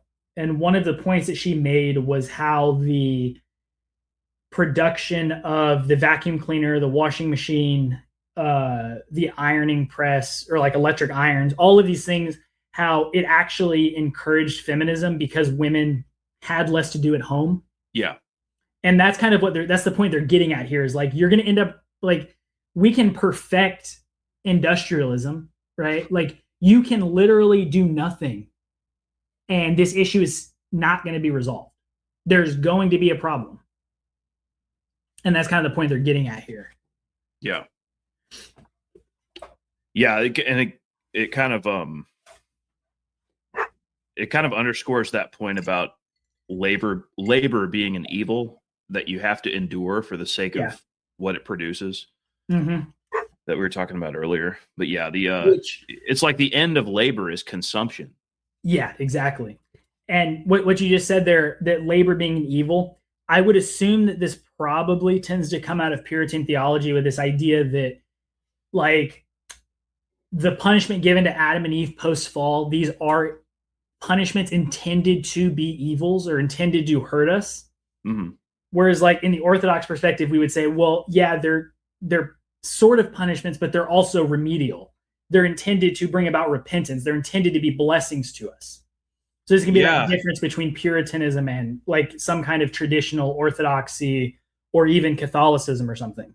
Yeah, I kind of wonder about this because I haven't read into this at all, but I've heard that you know, people talk about the Protestant work ethic and how Protestants are like the Protestant culture is very oriented towards that. Like they're very oriented towards being a productive member of society, right? Yeah. And by productive member of society, they mean economically productive. Yeah. But I wonder how this fits in with that because, like, you know, you hear about the Protestant work ethic being an idea that's like an idea of your soul being purified through labor. Mm-hmm. And like the fact that the labor itself is, I don't know, I'm not well versed enough theologically to really get into this, but you could probably tie that into the idea of the fall and, you know, Adam being punished with having to work the ground. Yeah. I don't really know how all that fits together, but I'm just kind of rambling. Yeah. And they're gonna feel like work. One of the reasons why they can't view work as an end in itself is because they attribute work to the effects of sin. And so for them, work is an evil, and the only good thing about work is the product it produces.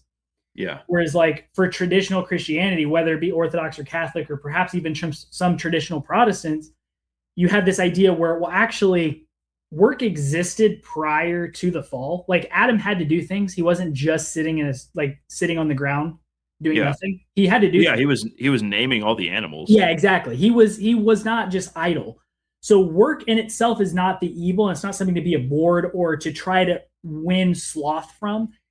It is actually a good thing, and we do work is kind of as a type of penance, right? We do it to the glory of God, but we don't have to view work as a necessary evil of sin. We view work as us being like God, right? God makes things. He made the world. So we view work as being like God, whereas Puritans would view work as being as an effect of sin that they have to just kind of endure to earn the end product. Yeah. Yeah, and like I'm thinking of liturgy now, like liturgy meaning the work of the people. Mm-hmm. Because like, I mean, liturgy is kind of work.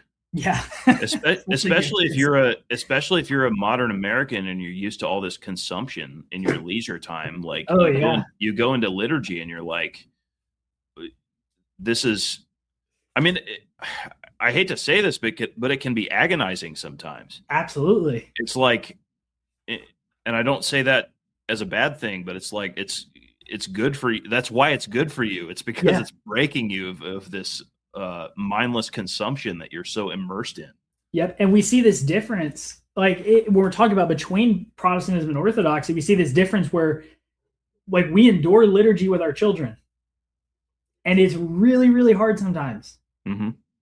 Oh yeah, I fully get that. I've been going to liturgy. Like, we just had a new son. Yeah.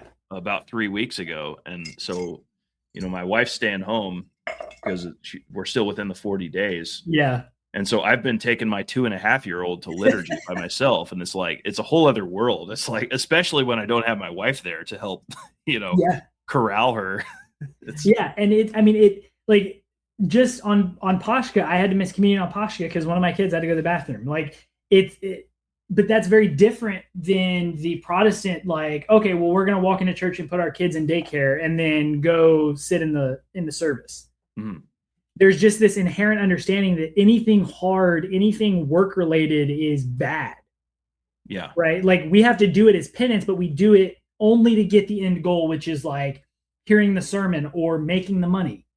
Whereas from like an Orthodox or trad cath perspective, it's like, well, no, we do the labor because labor is actually good. It's a good thing. We did labor before Adam fell in the garden. Yeah. We're going to do labor in the resurrection in some form. We don't know what it's going to look like, but we're still going to be doing the work of the people. Well, yeah, even if it's just worshiping God, right? Yeah. Yep. Yeah, we're not going to be just slothful and idle. Yeah. Yeah, that's all I had on that paragraph. If you have anything else. Yeah, I'm good to move on. All right. Quote, religion can hardly be expected to flourish in an industrial society.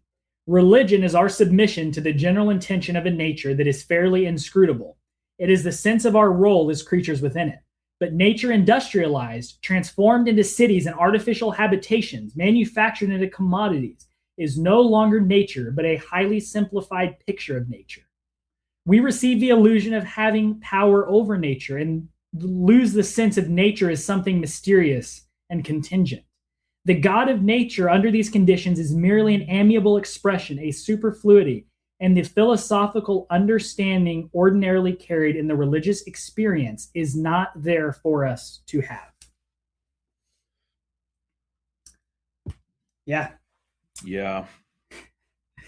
Yeah, that's this kind of ties in with I guess we'll get into the humanism stuff a little bit later, but like this kind of ties in with that, how we're all secular humanists now.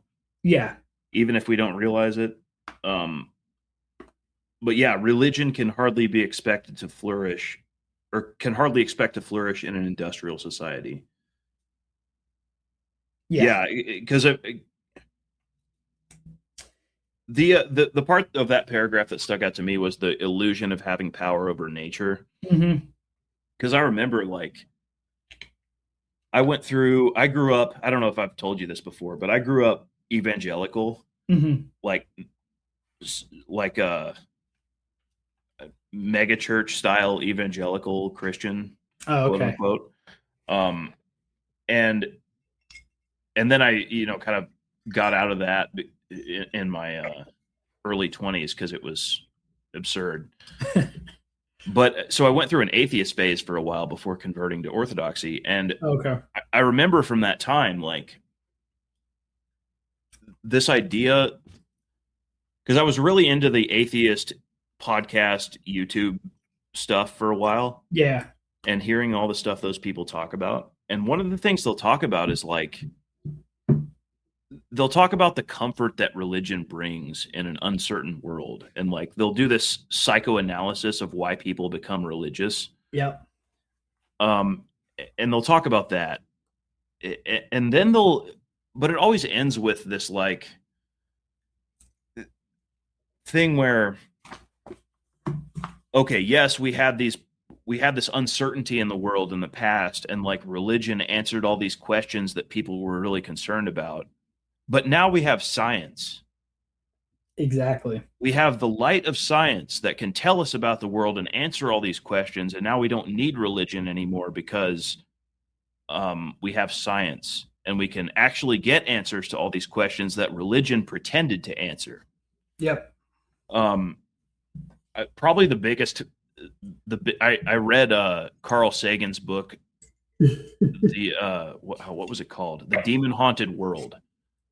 And it was all about this. It was like, okay, here's all these questions that were uncertain in the past, but now science is able to answer.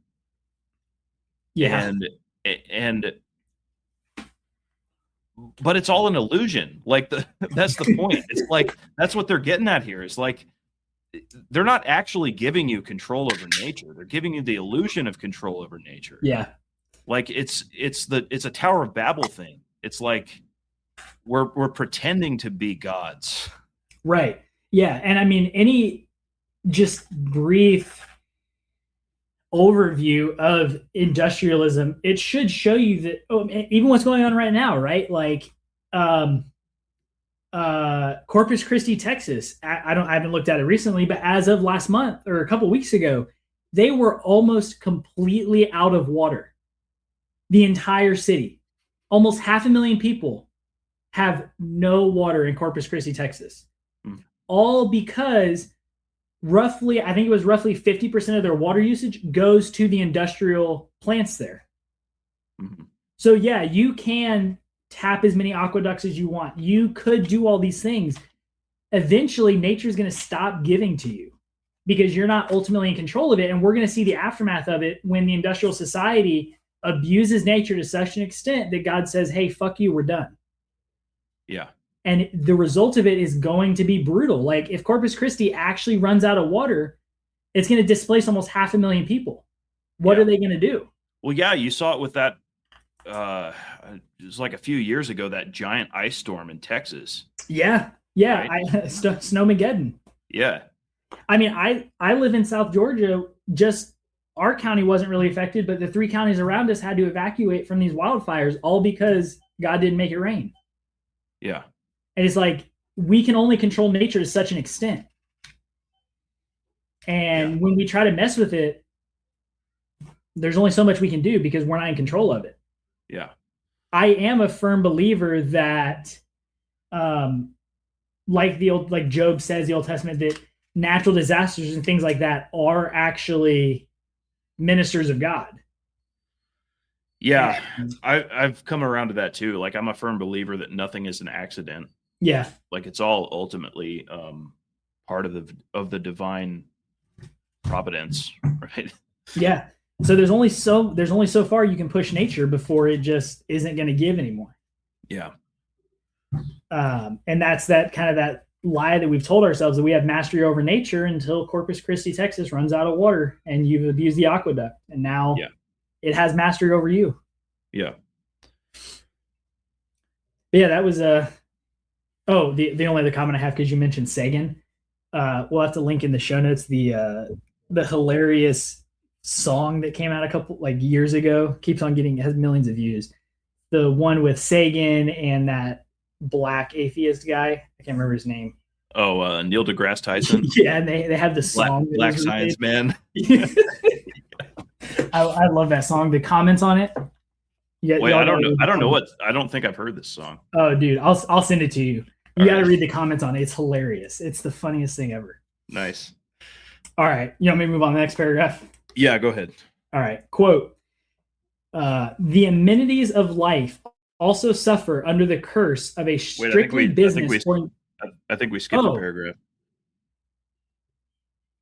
Did we? It should be the top of that page. Nor do the arts have. Oh, I'm sorry. Yeah, I see. Nor do the arts have a proper life under industrialism, with the general decay of sensibility which attends it. Art depends, in general, like religion, on a right attitude to nature, and in particular on a free and disinterested observation of nature that occurs only in leisure. Neither the creation nor the understanding of works of art is possible in an industrial age except by some local and unlikely suspension of the industrial drive.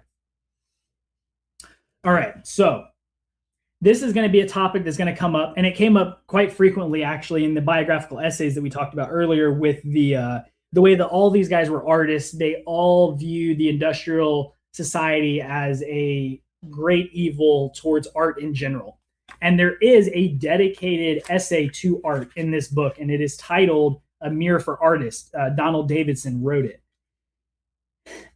I'm not going to pretend to understand it fully. We're having Alexander Constantine on. I don't know how to pronounce his name. He's coming on. Yeah, he's coming on to talk about art. Yeah. It's a very, to me, it's high level. I'm not very well versed in art. There's some stuff I understand about it. But the whole idea of that essay is that the industrial society destroys the ability for a society to produce art, because in order to produce good art, you have to be in tune with nature, basically. Right. That's the idea. Yeah. So I don't know if you have anything else to add. I'll learn more about it when Alexandria comes on. Yeah, that's, I don't have anything more to add, but yeah, that's interesting. I'm looking forward to all the guests we have. I think we have some really good guests planned for this show. Yeah, I think it'll be interesting. I think so far we're an all Orthodox guest list, except for maybe Elder. I don't know what he is. But yeah. Other than that, I'm really excited. I think it'll be good. Yep. All right, moving on.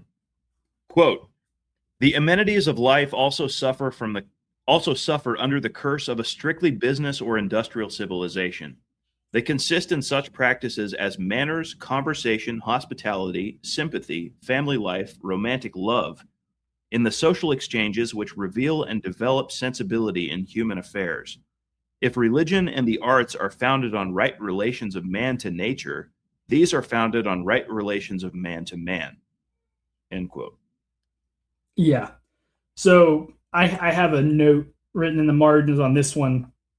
It says something to the effect of, in an industrial society, man conceives of their fellow man as a commodity, is basically a commodity, right? Yeah. So it's under this same system where we get things like porn and OnlyFans and all of these things where we start to view fellow man as a commodity to be bought and purchased, and everything in life is transactional. Yeah. Well, even outside of like the pornified stuff like OnlyFans and all that, even outside of that, it's like even with other like the way we conceive of romance kind of ties in with this. It's like, you know, people ask you, what are you looking for in a spouse? Yeah. Like even with the more trad types, like the types that are actually trying to find a spouse rather than just date around and have casual sex. Yeah. It's like, even with those people, they're, you know, we'll ask each other, you know, what are you looking for in a spouse? Like you're shopping, right? Yeah. Like you're trying to look for this person that fits your, it's like you're shopping for your favorite kind of cereal, right? Yeah. Yeah, that's a great point. Yeah, it's completely wrecked the way that we engage with our fellow man. And not to self-promote, but I did just write an essay titled Alcohol, Tobacco, and I don't remember the rest of the title to it.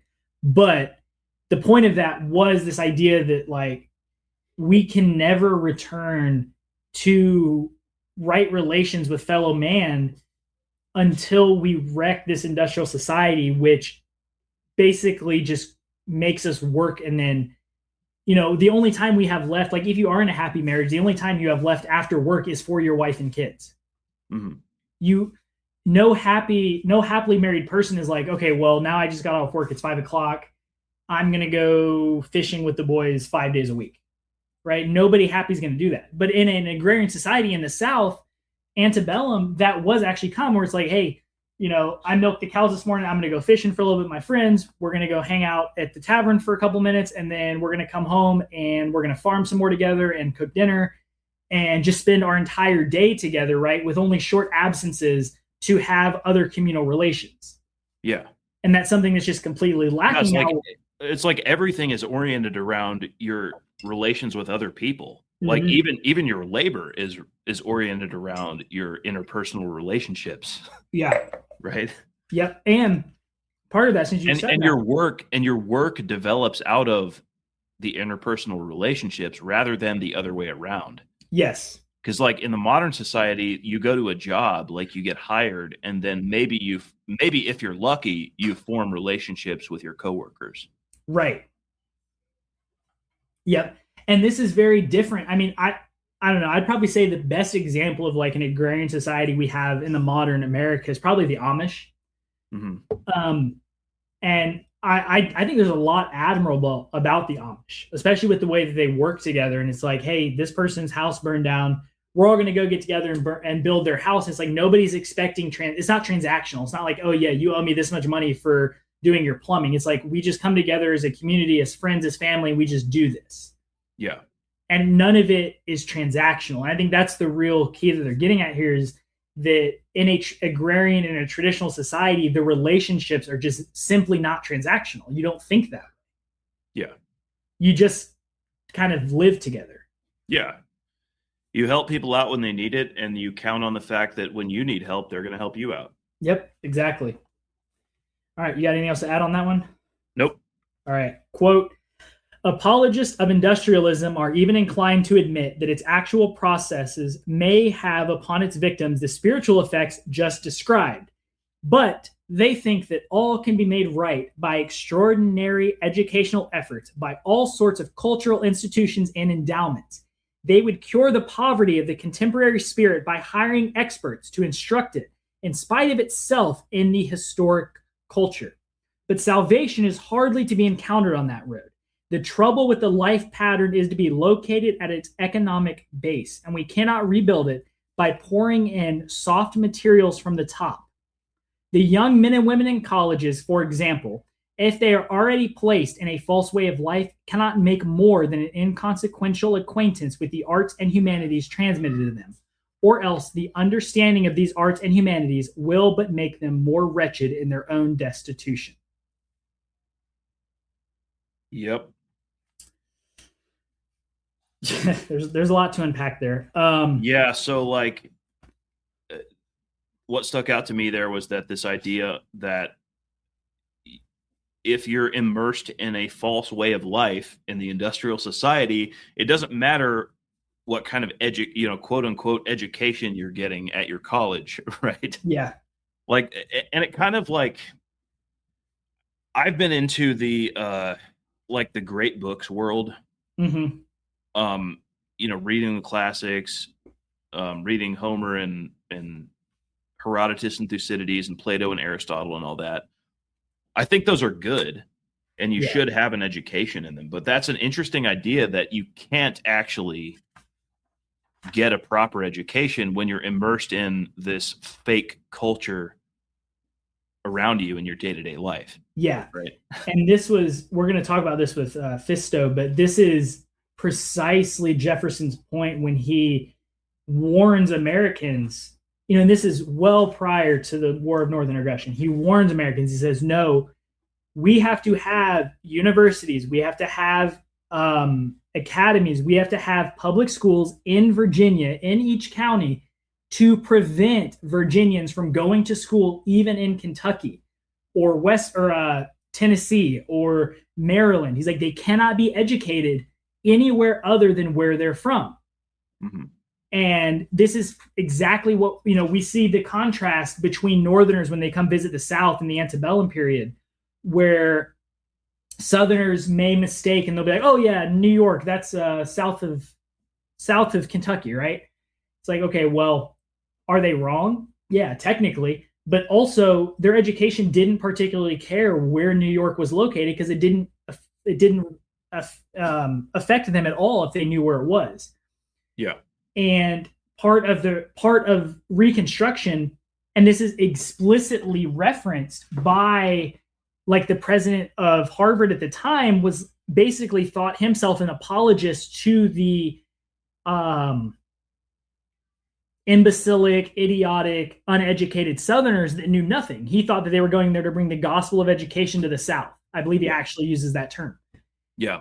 And this is what Reconstruction was. They took over educations. They brought us public education. They brought us public universities.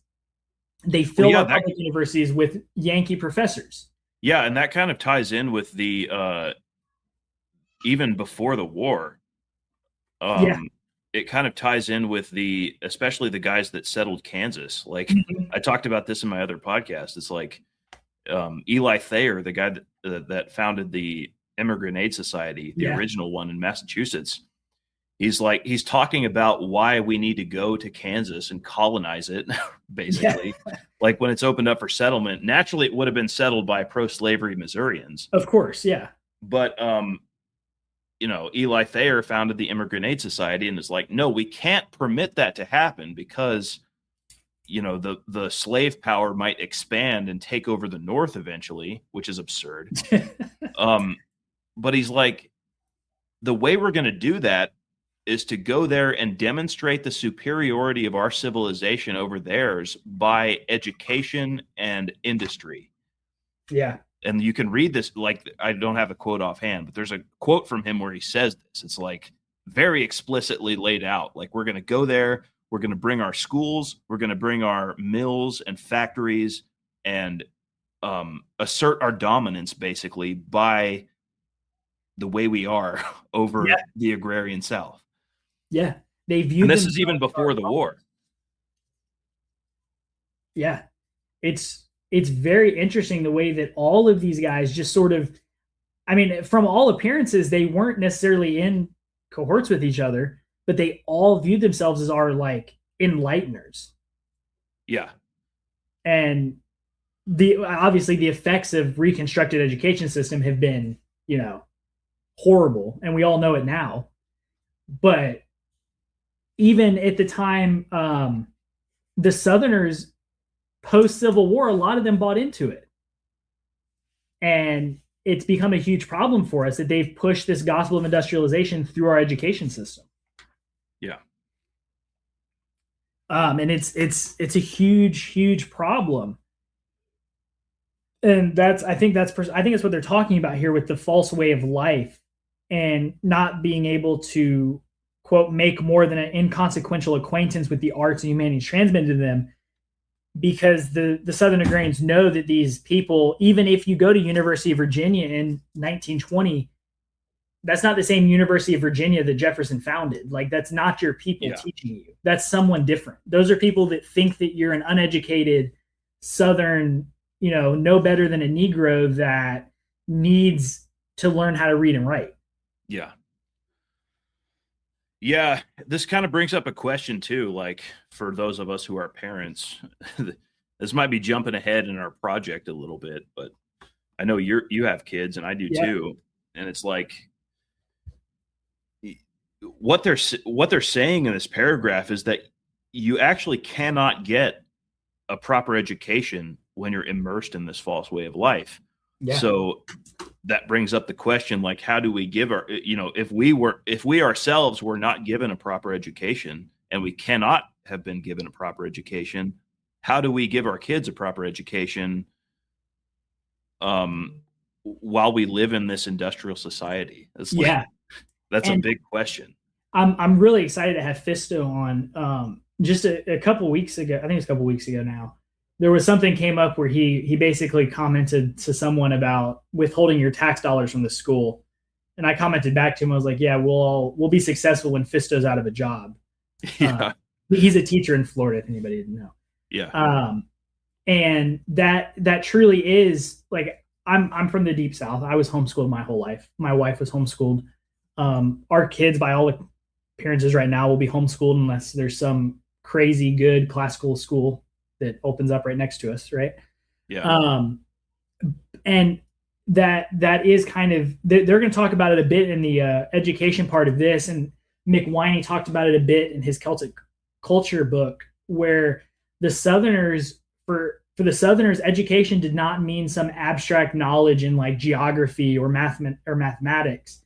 It meant a knowledge and an understanding of where you're from, who your people are, your local history. And that's why the masters of the local schoolhouses were predominantly like what we might call like the elder of a clan or a tribe. They were the most well-respected, perhaps the eldest person of the clan, of the community, that would teach these schools, and they would teach local lore and mythology. They would teach them how to till the ground properly, how to fish the rivers there. they would teach them stuff that would actually impact their day-to-day lives, not some abstract, where is Austria on a map? It's like, well, 99% of children don't need to know where Austria is. Yeah. And that's something I'm excited to talk about, because I think that's a big thing, is like, what does it mean to be properly educated? Yeah. And for most people, this might be a hot take, but for most people, I don't even think being properly educated necessarily means that you have to learn to even read. Like, that's a hot take, but I think the world has gotten worse since, like, it depends on your had been online doing podcasts on the Bible. Like, I think that's worse. I think it'd be better off if they couldn't read. Yeah, it depends on your vocation, right? Yeah, like, exactly. What are you meant to be in your life and do? Like, and does that require reading? Right. Like, for most things it simply doesn't. Yeah. But if I'm good on that. I mean, now it does. It's like, well, yeah. It's like if you think of vocation in the sense of a trade, or like a job, it's like, if you're a skilled tradesman today, it's like, you have to read, because everything is. Yeah. You have to read codes. Like, my dad's an electrician, so I have some acquaintance with this, but like, he has to read, he has to know what the codes are, and like read the code book and read all the specs of things. And, so reading is required for him. It's like, and when in the past, maybe for certain vocations, it would not have been required, because that knowledge would have just been transferred to you by whoever was teaching you the trade. Right. Mm-hmm. Yeah. Yeah. And I mean, it is definitely true, but it's like, to what level of reading do you have to learn? Like, most people today are illiterate by education, by actual standards. Like, most people couldn't actually understand, Plato's Republic or Aristotle or something. And I mean, I can't either, to be fair. I think it was Mortimer wrote, or at least helped write, how to read a book. Yeah, that was I've like in the read that. 60s. And the stats in that book are ridiculous about how few people can actually read at an above 6th grade level, just in the 60s. So it's like, some baseline education in reading and writing and arithmetic is fine for the vast majority of people. Yeah. But you have anything else on that one? Nope, I'm good to keep going. All right. Quote, "The humanists are too abstract. Humanism, properly speaking, is not an abstract system, but a culture, the whole way in which we live, act, think, and feel. It is a kind of imaginatively balanced life lived out in a definitive social tradition. And in the concrete, we believe that this, the genuine humanism, was rooted in the agrarian life of the older South and of the other parts of the country that shared in such a tradition. It was not an abstract moral check derived from the classics. It was not soft material poured in from the top. It was deeply founded in the way of life itself, in its tables, chairs, portraits, festivals, laws, marriage customs. We cannot recover our native humanism by adopting some standard of taste that is critical enough to question the contemporary arts, but not critical enough to question the social and economic life which is their ground." End quote. Yep. Yeah. So that's kind of going back to the whole like classical education thing. It's like, you can't just have people read the classics and talk about them and have them be properly educated. Yeah. Right. Yeah. And this was, definitely. And this was something that I sent it to you in my notes for earlier in this. I was kind of intending to talk about it earlier, but it never really came up, is what we mean here by humanism. And there's several types of humanism. There's Renaissance humanism, which by all accounts is when like humanism becomes a defined movement. Today we don't have that. We have secular humanism, some kind of modern humanism. Right. It can even be considered humanism anymore. At this point, it's just anti-humanism. But the point being that you have characters like Dugan that are out here claiming to be humanists. You have, these old Christians from the Renaissance and from the Middle Ages that are claiming some kind of humanist tendencies or some kind of humanism. It's like, well, what does this really mean, right? And then the blue-haired liberal wants to be a humanist too. And the term has been heavily tainted, especially in the right wing, where humanism is conflated with atheism, it's conflated with materialism. It is basically everything evil. We are not humanists, we are anti-humanist. And that is precisely what the Southern agrarians are saying. No, we are not anti-humanist. We are humanist in the purest possible sense. We promote human flourishing, but our human flourishing is ordered correctly, where we know that human flourishing cannot be achieved without religion, without God, without being in harmony with nature, and without our families, our friends, and our communities. And that's going to be like the real, when we talk about humanism in this, that's what we're talking about. We're talking about human flourishing within the context of religion, within the context of the local community and the family unit. Yeah. And and actually, on this note, this is going to be another sort of tangent, but I as I'm researching Mormonism, my spiritual father put me in touch with another priest, his brother-in-law actually, who has like a pet project about researching Mormonism.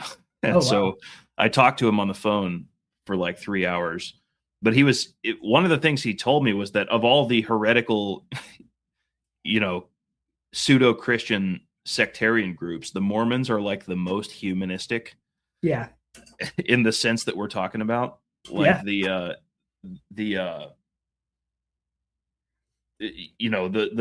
culture oriented towards the individual, or the flourishing of the human being. Yeah. Yep. Yeah. And when the agrarians right here, when they say balanced life, this is what we're talking about when we say like the flourishing of the individual human being. And when I reference this, I would say something like in the traditional sense. And when I say in the traditional sense, this is coming directly from Plato's Symposium, when the physician is talking and he talks about balance. He talks about the human body being balanced. This is a key of Greek philosophy, of Greek medicine, where if you have too much of one thing, your body's going to be out of balance and you're going to suffer for it. So the goal of ancient Greek medicine was to bring the body back into balance. Greek philosophy was the same way. This is what like Plato's justice was. It was bringing the virtues and the soul and body and the different levels of the soul, the higher soul and the lower soul, back into balance with one another and being properly ordered. This is what we're talking about when we say like the balance of the human body, or the balance of the human, the balance of a person. And this is why they say it's not an abstract system, but a culture, the whole way in which we live, act, think, and feel. It's everything involved with the human life being balanced with one another. This is distinctly different from secular humanism, which makes the man the ultimate good in society, in civilization, in anything, right? Whatever makes you happy, whatever makes you satisfied, that's what's good. This is different from that. This is traditional, real, vital humanism. Yeah, it's like oriented towards the Aristotelian happiness versus satisfying your desires. Yeah, exactly. Yep. And this is that traditional perspective they're coming with.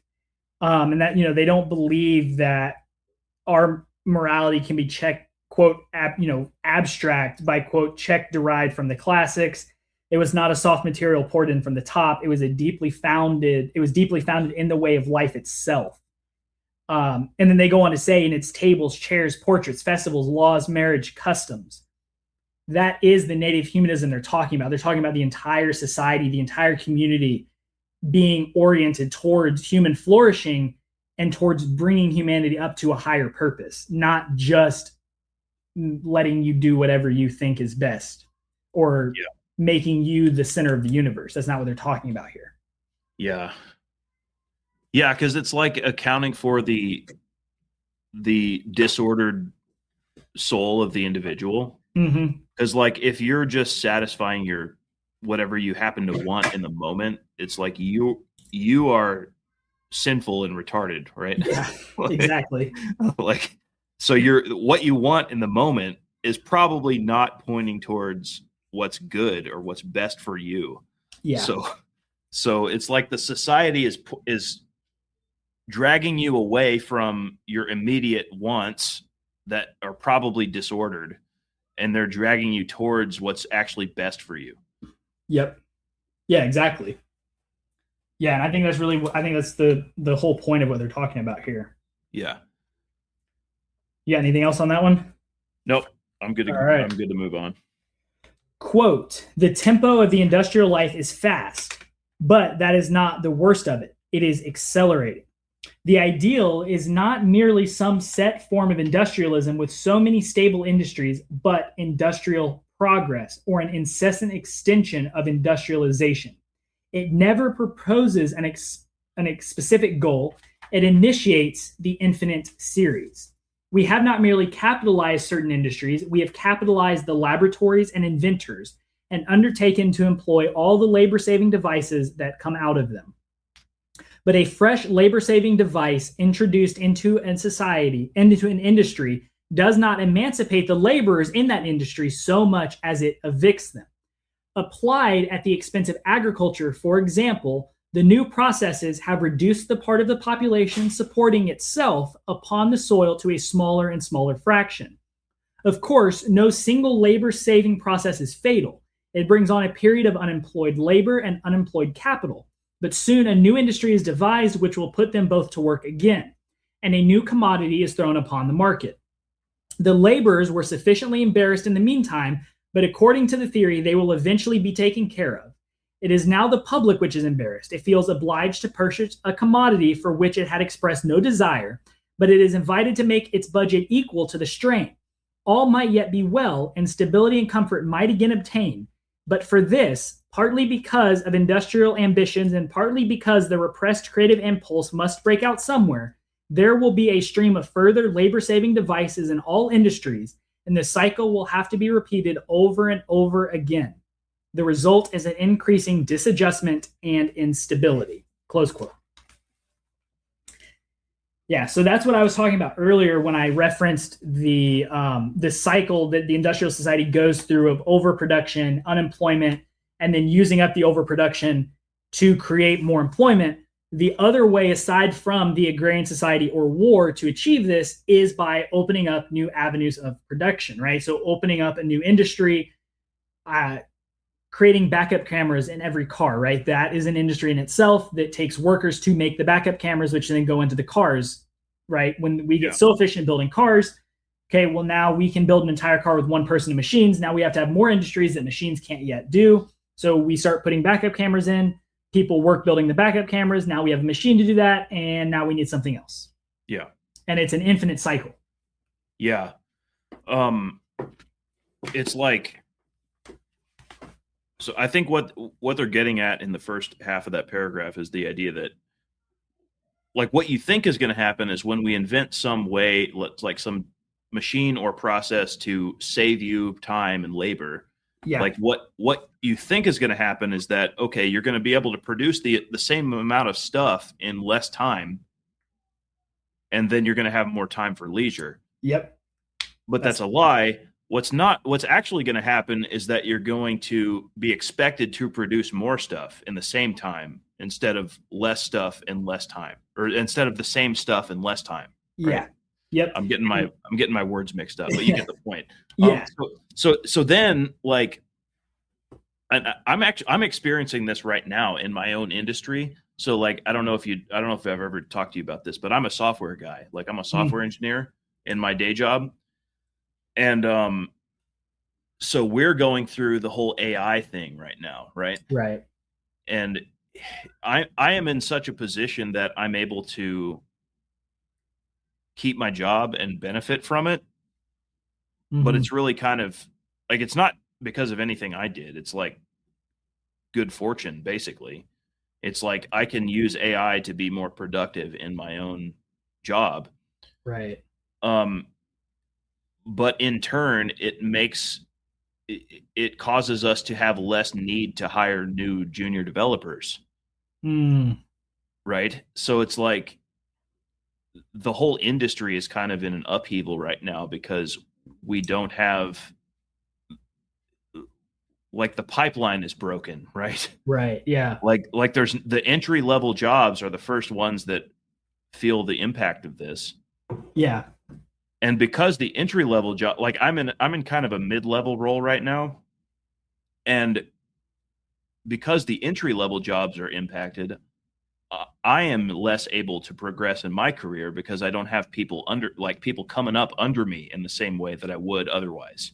Right. Right. Yeah. It's like there's ripple effects all the way up and down the chain because of this new technology. Yep. Yeah. And this seems to be the unique position that the boomers kind of got stuck in, where everything was progressing around them and they kind of got cemented in the jobs that they had prior to this. And they benefited from it. They made a whole bunch of money and they were self-serving. But then after they were gone, they didn't have a need to replace them. Yeah. And that kind of seems to be the position that they were in. And that's the cycle of the industrial society. That's how it works. And this is also how it enslaves people, because when they talk about, when they say here, quote, the laborers were sufficiently embarrassed in the meantime, but according to the theory, they will eventually be taken care of. It is now the public which is embarrassed. It feels obligated to purchase a new commodity for which it expressed no desire, but it is invited to make its budget equal to the strain. So something new comes out. Perhaps the rich people buy it. They start putting out commercials about it on Amazon Prime. And next thing you know, your wife wants it. And now you're stuck with 2 cars, or you're stuck with a $100,000 car because it had fancy features, or, whatever other list of random commodities you might need in your home. But the industrial society is promising you that you're going to make more money in less time to have more time for leisure. You're spending your leisure time buying these commodities. Now you're working more to be able to buy these commodities, and you just continue to be enslaved to the system. It's never going to achieve its goal. Its proposed goal. It's a lie that it's telling you. And that's the critique that the Southern Agrarians are going to make of how it continues to enslave people to itself. You get enslaved to the industrial machine. Yeah. I mean, none of the stuff that we have, hardly any of it we need. Yeah. But it gets pushed upon you by social pressure. Salesmen, they're going to critique salesmen very heavily. Yeah. I enjoyed that part. Yeah.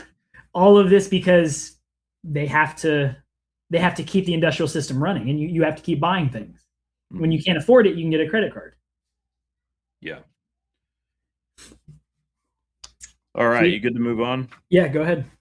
All right. Quote, it is an inevitable consequence of industrial progress that production greatly outruns the rate of natural consumption.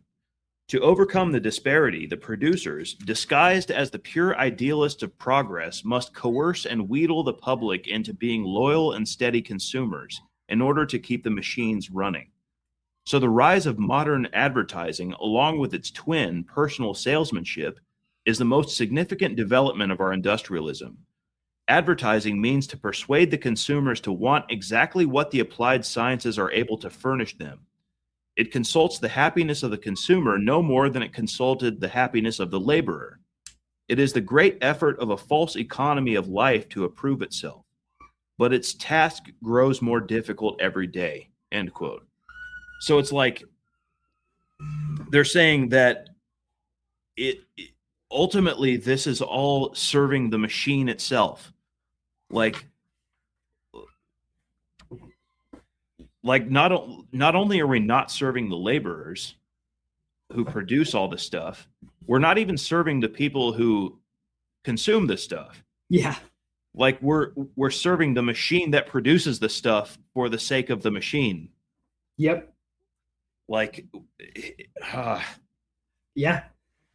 And I think that's why we have to have things like industrial international trade and stuff like that to use up this surplus to keep the machine happy. Yeah, it's like to serve the machine, we actually have to manipulate the consumers into thinking they need the stuff the machine produces. Yeah. Yeah. And that's why salesmen are going to be so heavily made the object of ridicule and critique in the rest of this book, because they're just awful. Yeah. I mean, they're just terrible. Yeah. But yeah, I think I'm pretty satisfied that I covered most of that on the last paragraph. Yeah. I'm good. Okay. If you All want to right. read the Quote. next- It is strange, of course, that a majority of men everywhere could ever, as with one mind, become enamored of industrialism, a system that has so little regard for the individual wants. There is evidently a kind of thinking that rejoices in setting up a social objective which has no relation to the individual. Men are prepared to sacrifice their private dignity and happiness to an abstract social ideal, and without asking whether the social ideal produces the welfare of any individual man whatsoever. But this is absurd. The responsibility of men is for their own welfare and that of their neighbors, not for the hypothetical welfare of some fabulous creature called society. Close quote. And that harkens back to when they had originally said that the industrial society, the purest form of capitalism is in America, right? Is in fact capitalism and not socialism or communism or Sovietism. Yeah. Because this is exactly what communism asks of people, right? It asks that you give up your own individual needs for the greater good of society. This is what all totalitarian governments ask of, whether it be communism, whether it be fascism, whatever it be, anything totalitarian asks that you give up your individual needs and wants for the greater good of society. Mm-hmm. This is often fine, right? Like you should be okay giving up what you have excess of for your fellow man. Their point is this is not good when it is forced. When you are forced to give this up for, someone in California that I've never met before, this is when this becomes a problem. If I give up my individual wants and desires, if I sacrifice something for my spouse, for my children, for my church, for my friends, that is something distinctly different that is virtuous and good. When the government is making me sacrifice my tax money for Californians, all of a sudden there becomes a problem. Yeah. That is the critique of that's the totalitarianism of the machine. Yeah, it's like the difference between how the church operates versus how a totalitarian government operates. Yeah. It's like the church says that you are called to give up your desires for Christ, but it's voluntary.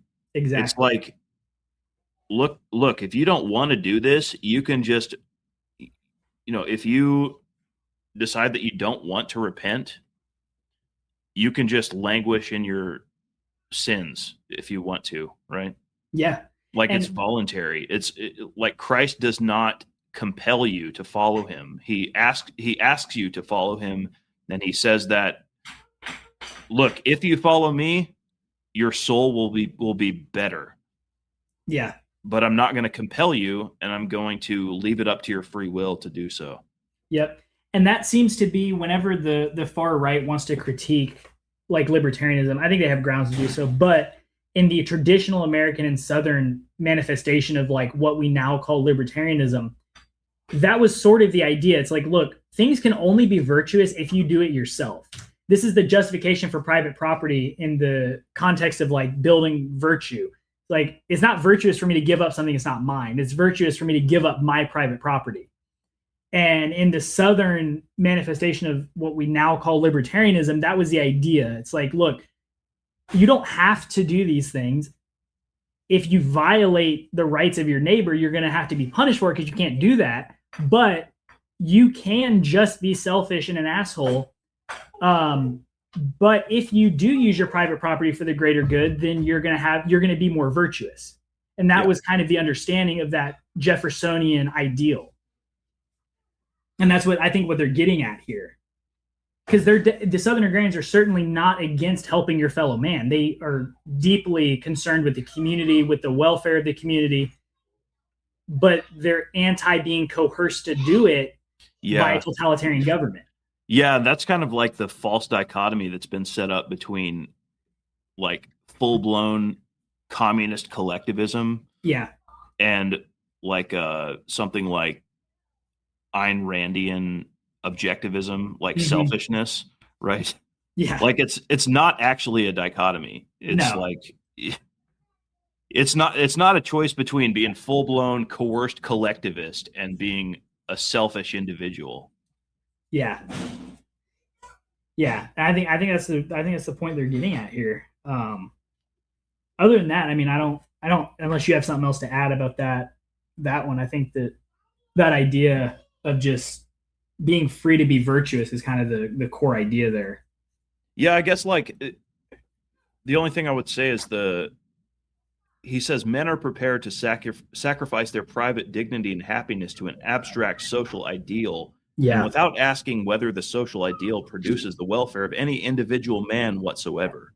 So it's like there's the distinction between the abstract ideal of society and the actual people that are in the society.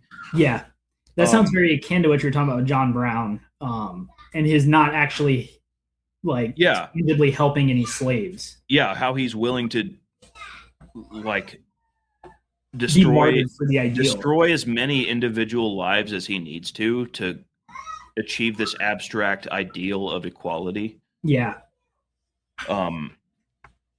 It's like it's so ideological. Like when you start talking about all ideologies, like not just the left wing ones, but the right wing ones too. It's like all ideologies is they're propping up some kind of abstract ideal at the expense of real people. yeah, you become dedicated to the ideal instead of your neighbor. Yeah. Like even if you are a dedicated abolitionist, like you're a dedicated abolitionist in Missouri or something.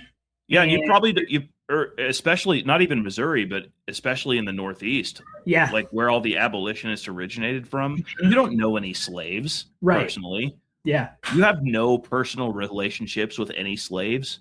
It's like you've just been sold this abstract ideal of freedom. Yeah, and you're gonna work towards that, no matter how many real people you trample over in the process. Yeah, and that includes the people that includes the slaves you're trying to free. Yeah, exactly. This is the whole problem with slavery in the South is they're like, look, we didn't want them here to begin with. Now we have them. We can't just kill them or send them to the West Indies or Africa where they're going to be eaten alive. Like now they're just kind of ours by no fault of our own. We have to figure out what to do with them. Because you're going to come over here and you're going to free them. They're going to go free in society. They're going to hurt themselves and they're going to hurt us. All because you're dedicated to some ideal of freedom, which is actually just going to enslave us. Right. And that's the effect that ideology has when it just runs rampant without any care for your neighbor.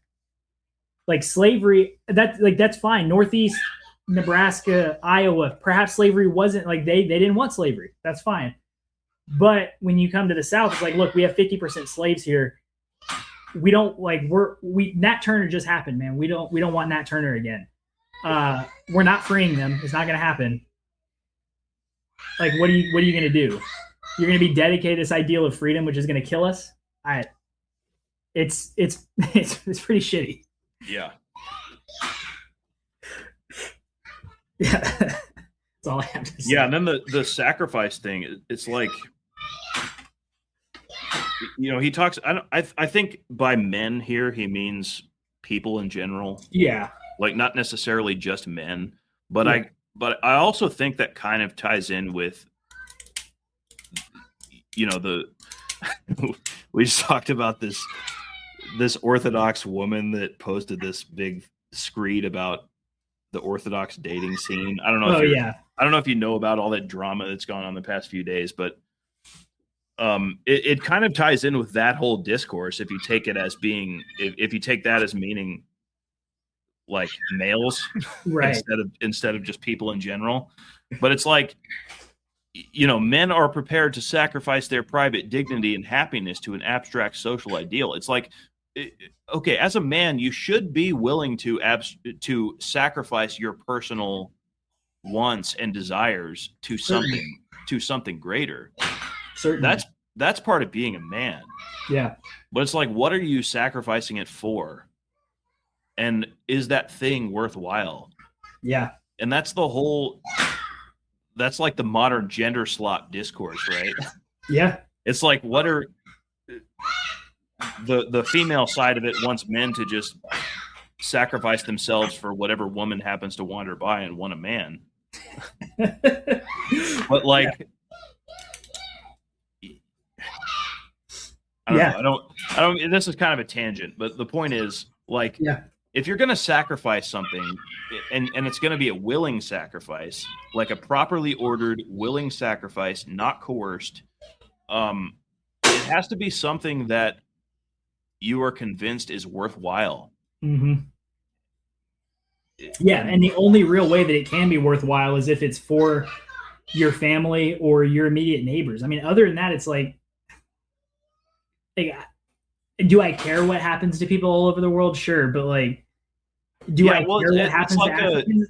I mean, I care, but not as much as I care about my neighbor. Yeah, it's like a concentric circles thing. Mm-hmm. It's like, okay, the first people I care about are my immediate family. Yep. Next is my, extended family, and then maybe my city or my town or the community I live in or my parish, and then maybe like that's already like a high enough thing to strive for that you're probably never going to achieve. Yeah. Like the welfare of your immediate community is such a lofty goal already that you probably shouldn't aspire to expand your vision past that unless you're a truly exceptional individual. Yeah. But then past that, it's like, okay, maybe my state or my nation or my ethnos or whatever the case may be. But it's like, it's like that heat map meme, right? Yeah. And this is why when Jefferson talks about the size of a republic, because it's kind of the whole idea is like in this ideal sort of republic idea, everyone is sort of helping each other. They're all being productive members of society, whatever. But for Jefferson, he's like, look, once you get to 5,000 people, that's already too big. Like this isn't going to work. Like if everybody can't come when the church bell rings, you've gotten too big. And that's true. That becomes an anti-human, this community that's just too big. You can't remember enough people's names. You can't provide for enough people if they need it. You can't go help all these people. And it's true. And it's deeply anti-human to try to live in such a large way. And that's been an unfortunate consequence of technology as a whole, is that we can live in this giant metaverse. Mm-hmm. And it dehumanizes us. Yeah. I think it was, I don't remember if it was Plato or Aristotle, but one of them capped the society at like 4,800 people or something. I don't remember what the number was. Yeah, Plato's laws caps it at 5,040.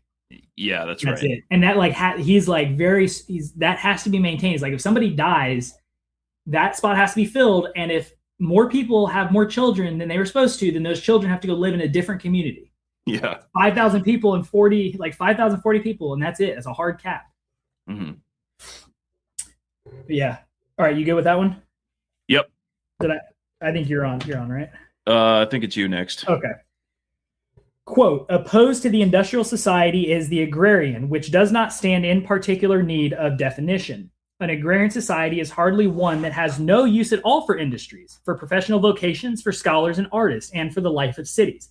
Technically, perhaps an agrarian society is one in which agriculture is the leading vocation, whether for wealth, for pleasure, or for prestige, a form of labor that is pursued with intelligence and leisure, and it becomes the model to which the other forms approach as well as they may. But an agrarian regime will be secured readily enough where the superfluous industries are not allowed to rise against it. The theory of agrarianism is that the culture and the soil is the best and most sensitive of vocations, and that therefore it should have the economic preference and enlist the maximum number of workers. So yeah, this is basically just a definition of what we're talking about when we talk about industrial agrarianism as an economic structure. Basically just the agrarian trades, farming, ranching, anything like that, ought to employ the highest percentage of workers of the community, and that ought to be the backbone of the community. That ought to be what makes the society run, is the agrarian economics. Yeah, it should be centered around around agriculture, basically. Yeah, and that's, at its face value, it might seem like, oh, well, someone can just be an oligarch with, agriculture. maybe, right? Perhaps you could be an oligarch with agriculture. But there is a cap on how much the ground will produce for you. So this is a vastly different thing from industrialism, where there is no cap on progress. There is a cap, right? It might not rain for a season, right? You might get it. You might not have bumper crops every year. These are actual things that are out of your control. This is what sort of we're talking about. When we talk about humanism, we talk about being in touch with nature. It's like, hey, we didn't get a big yield this year. We're going to have to eat a little bit lighter, right? Or, hey, we have bumper crops. Like, we can make a little bit of extra money, right? We might be able to fix the barn this year. It's being in touch with nature, and it's not physically being able to overstep your bounds, because nature will only produce so much for you. Yeah. So no matter how big you get, you're still going to be capped. And that's kind of that dichotomy between. Yeah, you're not going to try to engineer ways to make nature produce more for right. you. Yeah. Yep. Yeah, and that's why it's so important that for them that agrarianism be the foundation of society. It isn't just because they like farming; it's because they actually believe that agrarianism is the only way to live harmoniously with nature. Yeah. Yeah, that's all I had on that paragraph. Yeah. Well, my thought about this is that, so we kind of end the description of the industrial society, and this paragraph is going into the agrarian society, and it's like, for the listeners, we're on the second to last page of this introduction now. Yeah. So the bulk of this introduction has been describing the industrial society that we're opposed to. Yeah, and there's only 3 paragraphs left. Yeah, and we're very close to the end. And at the beginning of this paragraph, they say, opposed to the industrial society is the agrarian, which does not stand in particular need of definition. So they're like, okay, we've spent all this time describing the industrial society that we're opposed to, but we don't really need to even define the agrarian society that we're promoting. Yep. Like, what do you think of that? I think part of it is that it's really. I think part of it is that once you define it, you violated its very principle. Mm-hmm.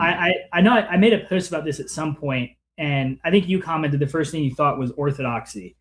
And there are certain things that once you try to define it, you violated what it is, right? When you try to give positive names to the essence of God, you violated the essence of God. That's why as Orthodox, we believe in apophatic theology, right? Negative theology. We define God by what he is not.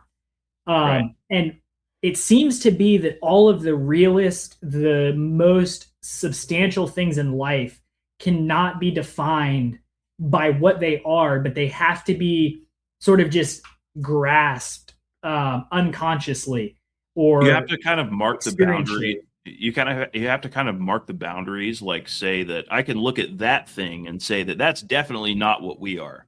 Yeah. Yeah. But it would be really hard to look at it and say, that's what we are right there. Yeah. It's a very difficult thing. And I think that's one of the reasons why these scientists, right, people that partake in scientism and the industrial society, they have a hard time grasping this understanding of like, we cannot physically positively define ourselves. Catholics struggle with it when talking to Orthodox, right? It's like, we will not positively define ourselves because that would violate what we are. And in the agrarian society, I think it kind of partakes in the same real, true human existence where it's like, we can't physically define this. We can tell you what it is, kind of, and we can tell you when it's real, but we can't make it. We can't artificially produce this. Yeah. And I think that's kind of what they're getting at. There's like, it's not a chemistry lab. We can't just mix enough, these people are going to be farmers. These ones are going to be ranchers. These ones are going to be, shop owners. And now you have an agrarian society. That's not what they're saying. They're saying like, this is the agrarian society. Yeah, sure. It's the main economics is agrarianism, but like, other than that, you just kind of have to live it. Yeah. Yeah. Is that effective though? Like, I know that they're not, this book is, I don't know. I think they might talk about this in the last couple of paragraphs, but they talk about how this book is presenting a picture of the ideal, like the agrarian ideal, and not not necessarily giving you a roadmap, like a practical roadmap to get there. Yeah. But what do you think about that?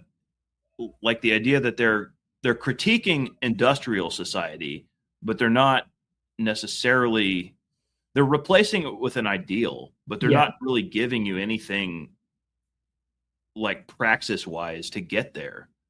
Yeah. I think it's a lot of why they use a lot of stories, right? The life and death of cousin Lucius. Even when we get to the one that Society of Archangel Michael is going to be on, I can't remember what it's called now, but even that one, it's a bit of a story. He's kind of talking about the irrepressible conflict. He's sort of talking about the life on the farm. He's drawing these themes out in ways that are not necessarily explicit, but in ways that we can all sort of fundamentally understand. And I do think that there is a bit more of a roadmap there than perhaps they may let on. And I don't, the roadmap's obviously not like a, do this, but it does paint a picture for you of what the agrarian society looks like. And it paints a picture for you of what life functioned like. And I think that it does present a map for how to live that way if you are physically able to grasp it. And I think these guys have an understanding that like not everybody's capable of living this way. Yeah, and I get that. Like the other piece of this, like I do understand that like to systematize it would be to defeat the purpose of the thing. It's like the nature of the agrarian society is such that you cannot systematize it. Yeah. Right. Like you can't just give people a recipe to follow to produce what they're talking about. Yeah. It's like you can only, it's like in a sense, you can only point them towards the ideal and say, that's what you're aiming for. Like figure it out. Yeah. And make it work for where you live right now. Yeah. And that's part of why, like I have a complete volume of Jefferson, and in that it has an introductory letter where Jefferson was asked to basically put together a compilation of all of his work so it could be published. And Jefferson flat out refuses and says, no, I don't think it's going to be interesting for anybody in the future because I live in a specific time in a specific place. Nobody else is going to be interested in this. Yeah. And I think that's part of what they're getting at is like they lived in the 30s and before. It's like, is the world they lived in is not particularly practicable for now, right? They lived under segregation. They lived where more farms were more common than they are now. And they are innately aware that if they were trying to actually create a substantial movement, and if they just gave us step by step, it's like, well, the first step is starting where they started. And they know that in 100 years, in 50 years, where they started, that's going to be a completely different line from where we are now.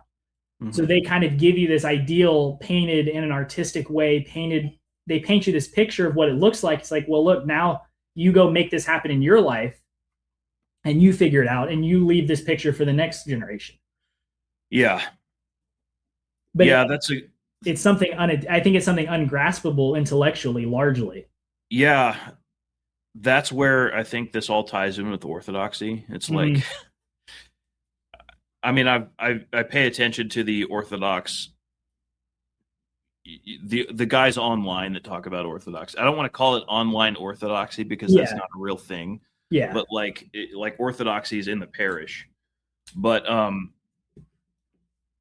kind of think about it in a similar way. It's like those guys increasingly, at least the ones I watch, are increasingly like whatever we do, like whatever we tell you, apologetic wise, if it doesn't end with go to liturgy, it's kind of useless. Yep. And like ultimately you have to go to liturgy, you have to go to the physical place, you have to immerse yourself in the parish life, and that's the only way to actually live the life. Yeah. And it's kind of a similar thing, I feel like. It's like, and maybe the church, like what the church does is actually give you a praxis. Like it gives you things to do to put yourself more in tune with God, like, and what God wants for you. Yeah. And that's probably, I would imagine, I haven't like I said, I haven't read any of these essays yet, but I would imagine that what these guys are missing is the church. Yeah. Because they're, and it's understandable for them. I get that they're coming from a Protestant background. Some of them converted to Catholicism and all that. But like they're trying to point towards an ideal that is not systematizable. Yeah. And they don't really have a roadmap that can get you there.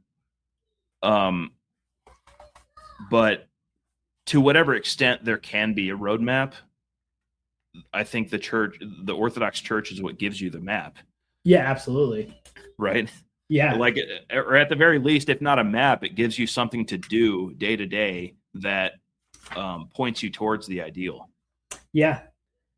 Yeah. And I mean, and it's definitely something that has to be experienced, and you have to go and start to live that life and understand the pattern of it. And without that, you're going to be kind of hopeless. Yeah. And that's, that's something interesting. Like Jefferson Davis has a blasting rant against Benjamin Franklin because Benjamin Franklin hated fishing and fishermen. And Jefferson Davis just rips him apart for it. Mm-hmm. And, part of it is like, I do think that maybe Benjamin Franklin would have changed his tune a little bit if he would have lived in the South and experienced, going fishing at like 9:00 in the morning on a Monday in the antebellum South because you milked your cows and now you don't have anything else to do. So you go hang out with your buddies at the river. Right. It's like, it's this type of thing. It's like, if you don't live it, it's this, I think the agrarians know, like, unless you live this, you're not going to be able to get it. So like, just move on. Don't read it. Yeah. And so I think it's intentionally ungraspable. And I think they also have an innate understanding. I don't think they necessarily could explain it or understand it. And so we're just kind of left to do our best with it. Yeah. Yeah. That's pretty interesting. Did you just read that paragraph? Is it my turn? I did. Yeah. I guess we only got 2 paragraphs left, so we should probably just finish this thing out. Yeah, go for it. Okay. Quote, "These principles do not intend to be very specific in proposing any practical measures.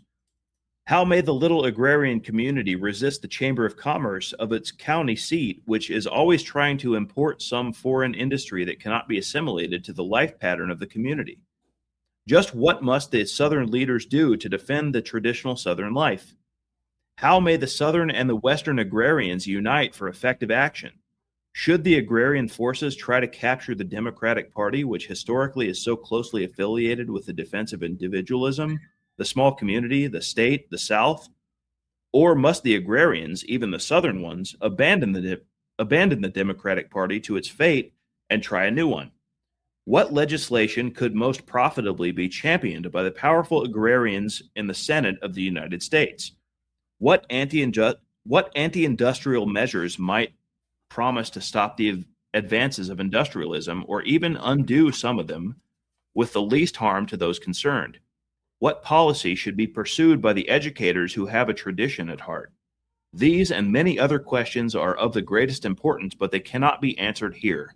End quote. Yeah. So that's an explicit statement of it. It's like, look, we're going to point you towards an ideal, and we're not going to give you any practical action to take. Yeah. Yeah. And so the one note I will make here, aside from that one, when they talk about the Democratic Party, again, they're talking about something very different. More than likely, what's in their mind is they're talking about the National Democratic Party that was kind of during the Reconstruction era. Mm-hmm. It didn't last very long. They never got elected. But the Democrats did used to kind of be this bulwark for individualism, for localism, for small communities. And that's why a lot of these guys, you hear a lot of these guys were kind of part of the New Age or the New Deal kind of era. They were kind of involved in that movement.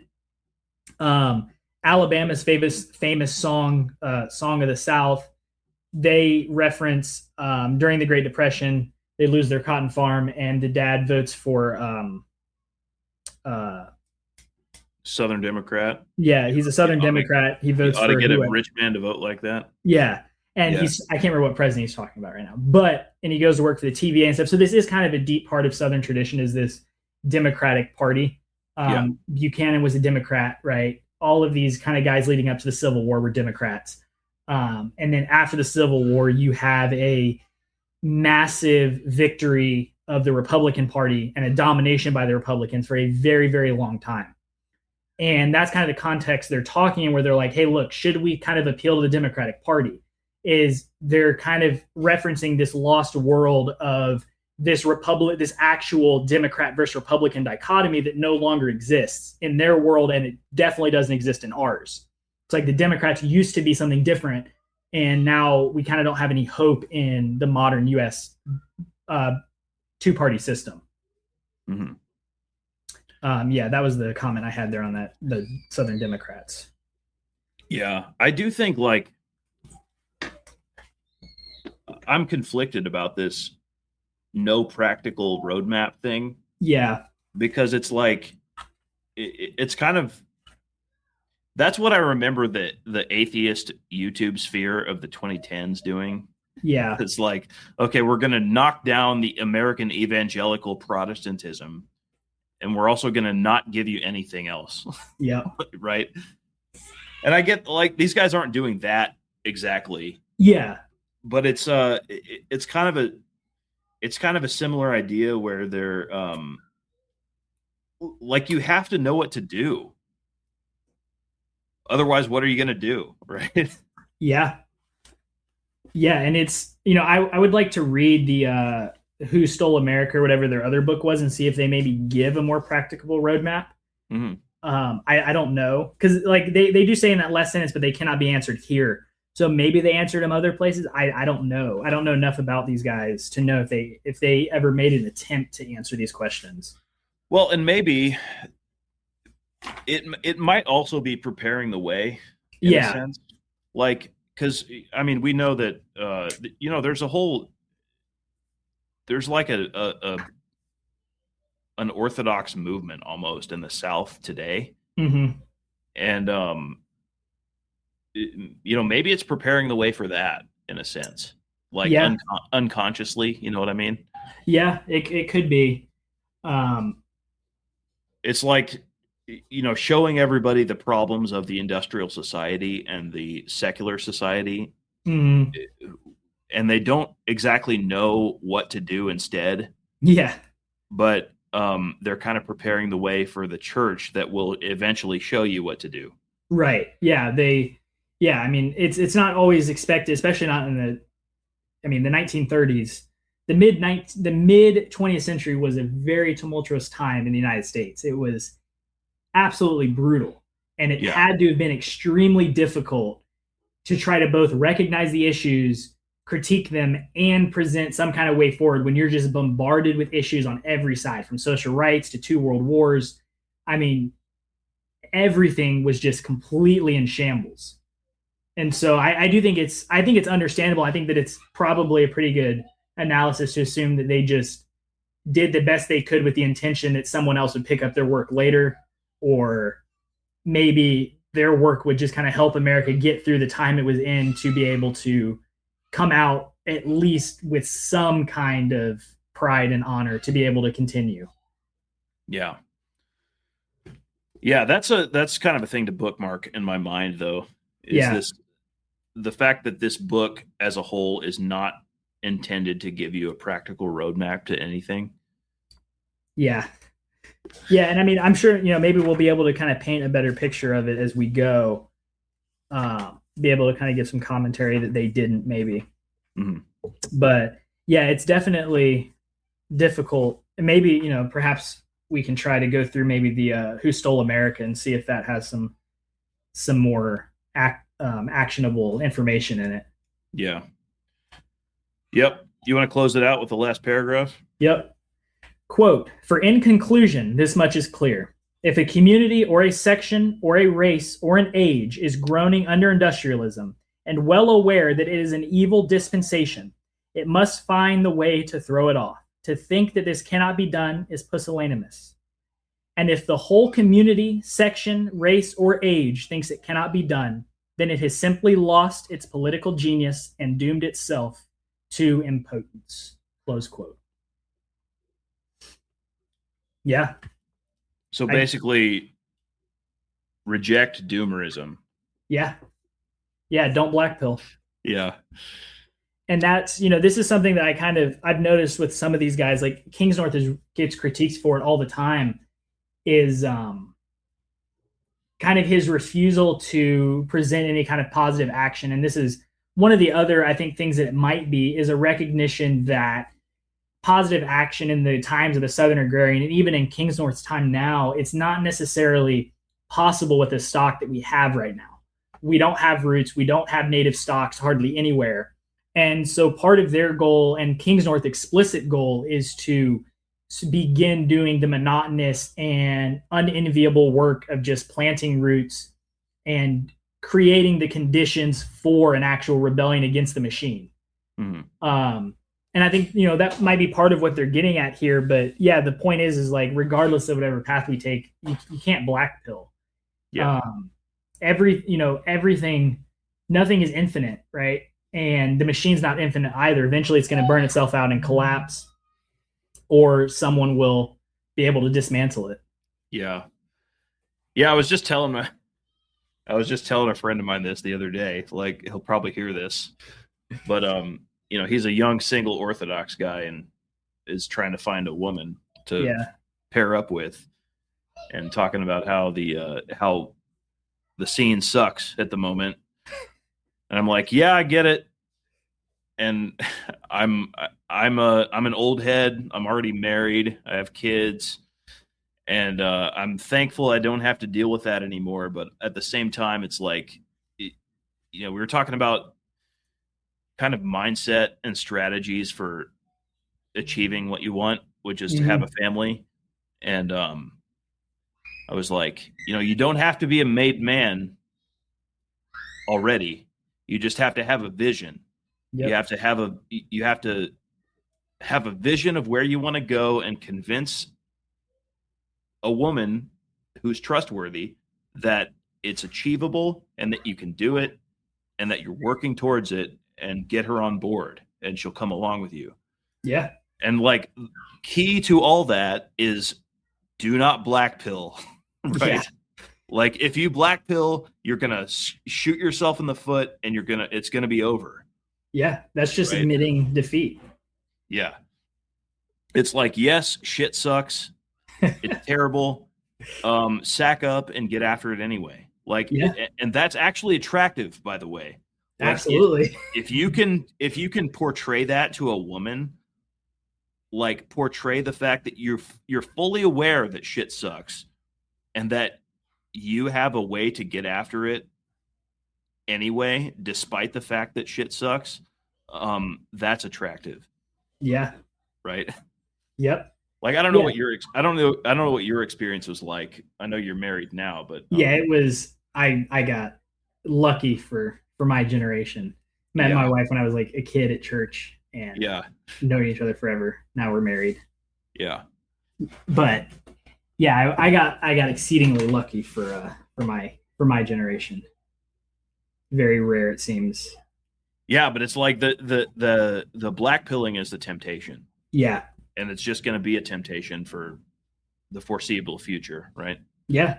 And it's got a hold of a lot of people in every facet of life, whether it be relationships, economics, freaking politics, anything. Everybody wants to black pill now. Yeah. And it's deeply concerning, and it's an admission of defeat. And you can't have that. Yeah. You got to keep your head up, and even if it's, especially when we're talking about like agrarianism and against the industrial machine, every day that you just, like, if you're already married, every day that you take care of your kids or teach them, like, all of that is a little revolt against the machine. Right. Same way that the monks and the saints talk about, every time you get up in the middle of the night to get your kid a cup of water, right? Like, all of that is a little revolt against sin. And it's the same thing. It's like every little action that we make is a revolt against it that will end up manifesting itself in real life eventually. And I think that's going to be a lot of the point that the Southern Agrarians get at, that Kingsnorth gets at, that the Saints get at. Really, in anything, just do the little things right, and it's going to make big impacts later down the road. Yeah. Well, we've been going for like 4 hours now, over 4 hours. Yeah, You think that's a good place to end it? I think so. Yeah, that sets us up well for the next episode with Elder Cool. on So reconstructed but unregenerate. yeah. So for the listeners, our kind of vision for the show as a whole is to go through this book. There's 12 essays, like we've talked about. I'll just list them off real quick. Yeah.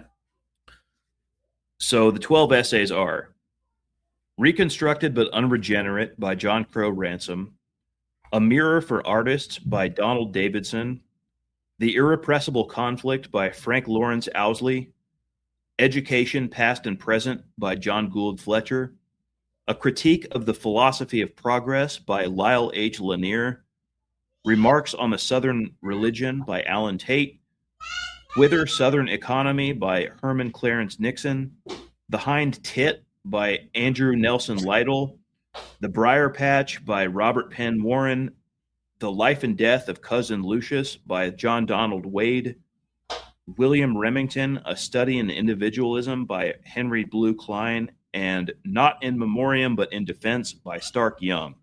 So those are we're going to have an episode for each one of those. We're going to go through each one of those in a separate episode. So 12 episodes planned. The plan is to do an episode on live streamed on Substack on the first and third Saturday of each month. So this month, May 2026, happens to have 5 Saturdays in it.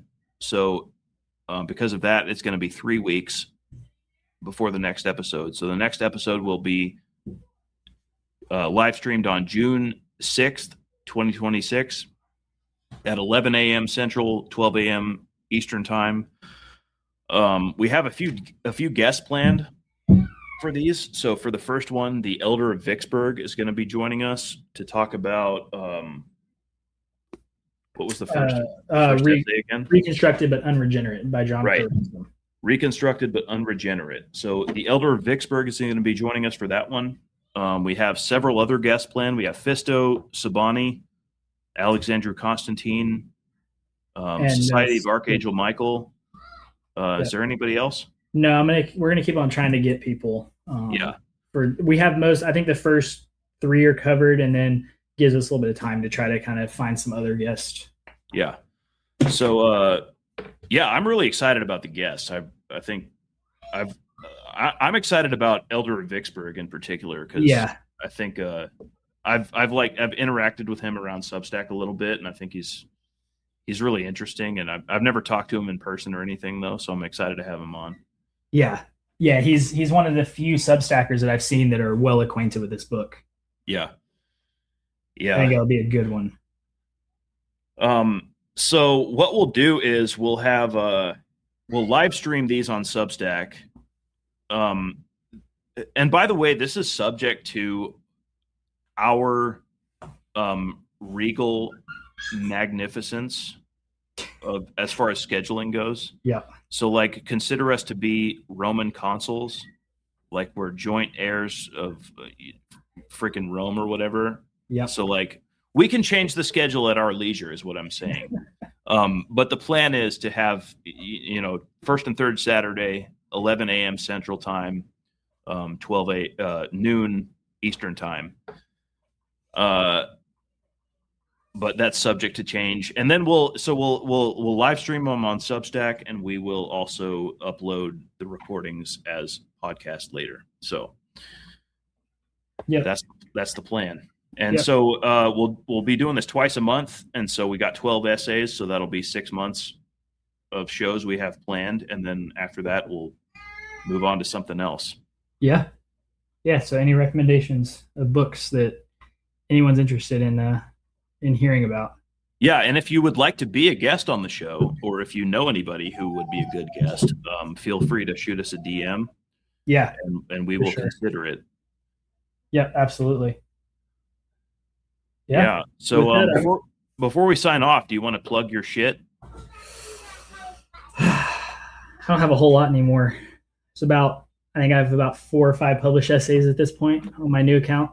Yeah, because you nuked your old account, right? Yeah. So anybody can go on there and read that. I've got a couple essays on Southern history, a couple on Florida history. Yeah, that's about it. I'm still trying to rebuild a little bit. All right. And for me, I have the Unsung podcast, which you can. I'll link all our stuff in the show notes so you can go find it. But I have the Unsung podcast. I have a series called American Guerrillas, which you heard us talk about throughout this episode, about Bleeding Kansas, the Kansas-Missouri border war, and the Missouri guerrilla war. And I have heard tell, many, people have been talking, and many are saying this, that it's the best deep dive into that subject that you will find on the internet. This is not me saying this. I would never be so prideful as to toot my own horn like this. But many people are talking, and people have been saying this. So you should go listen to that. Yeah, it's exceptionally good. All right. So I think that's about it. Yeah, I don't have anything else to add. All right. We'll see you in 3 weeks for the first essay. Yes, sir. It was good talking to you, man. Yep. See you later. Later.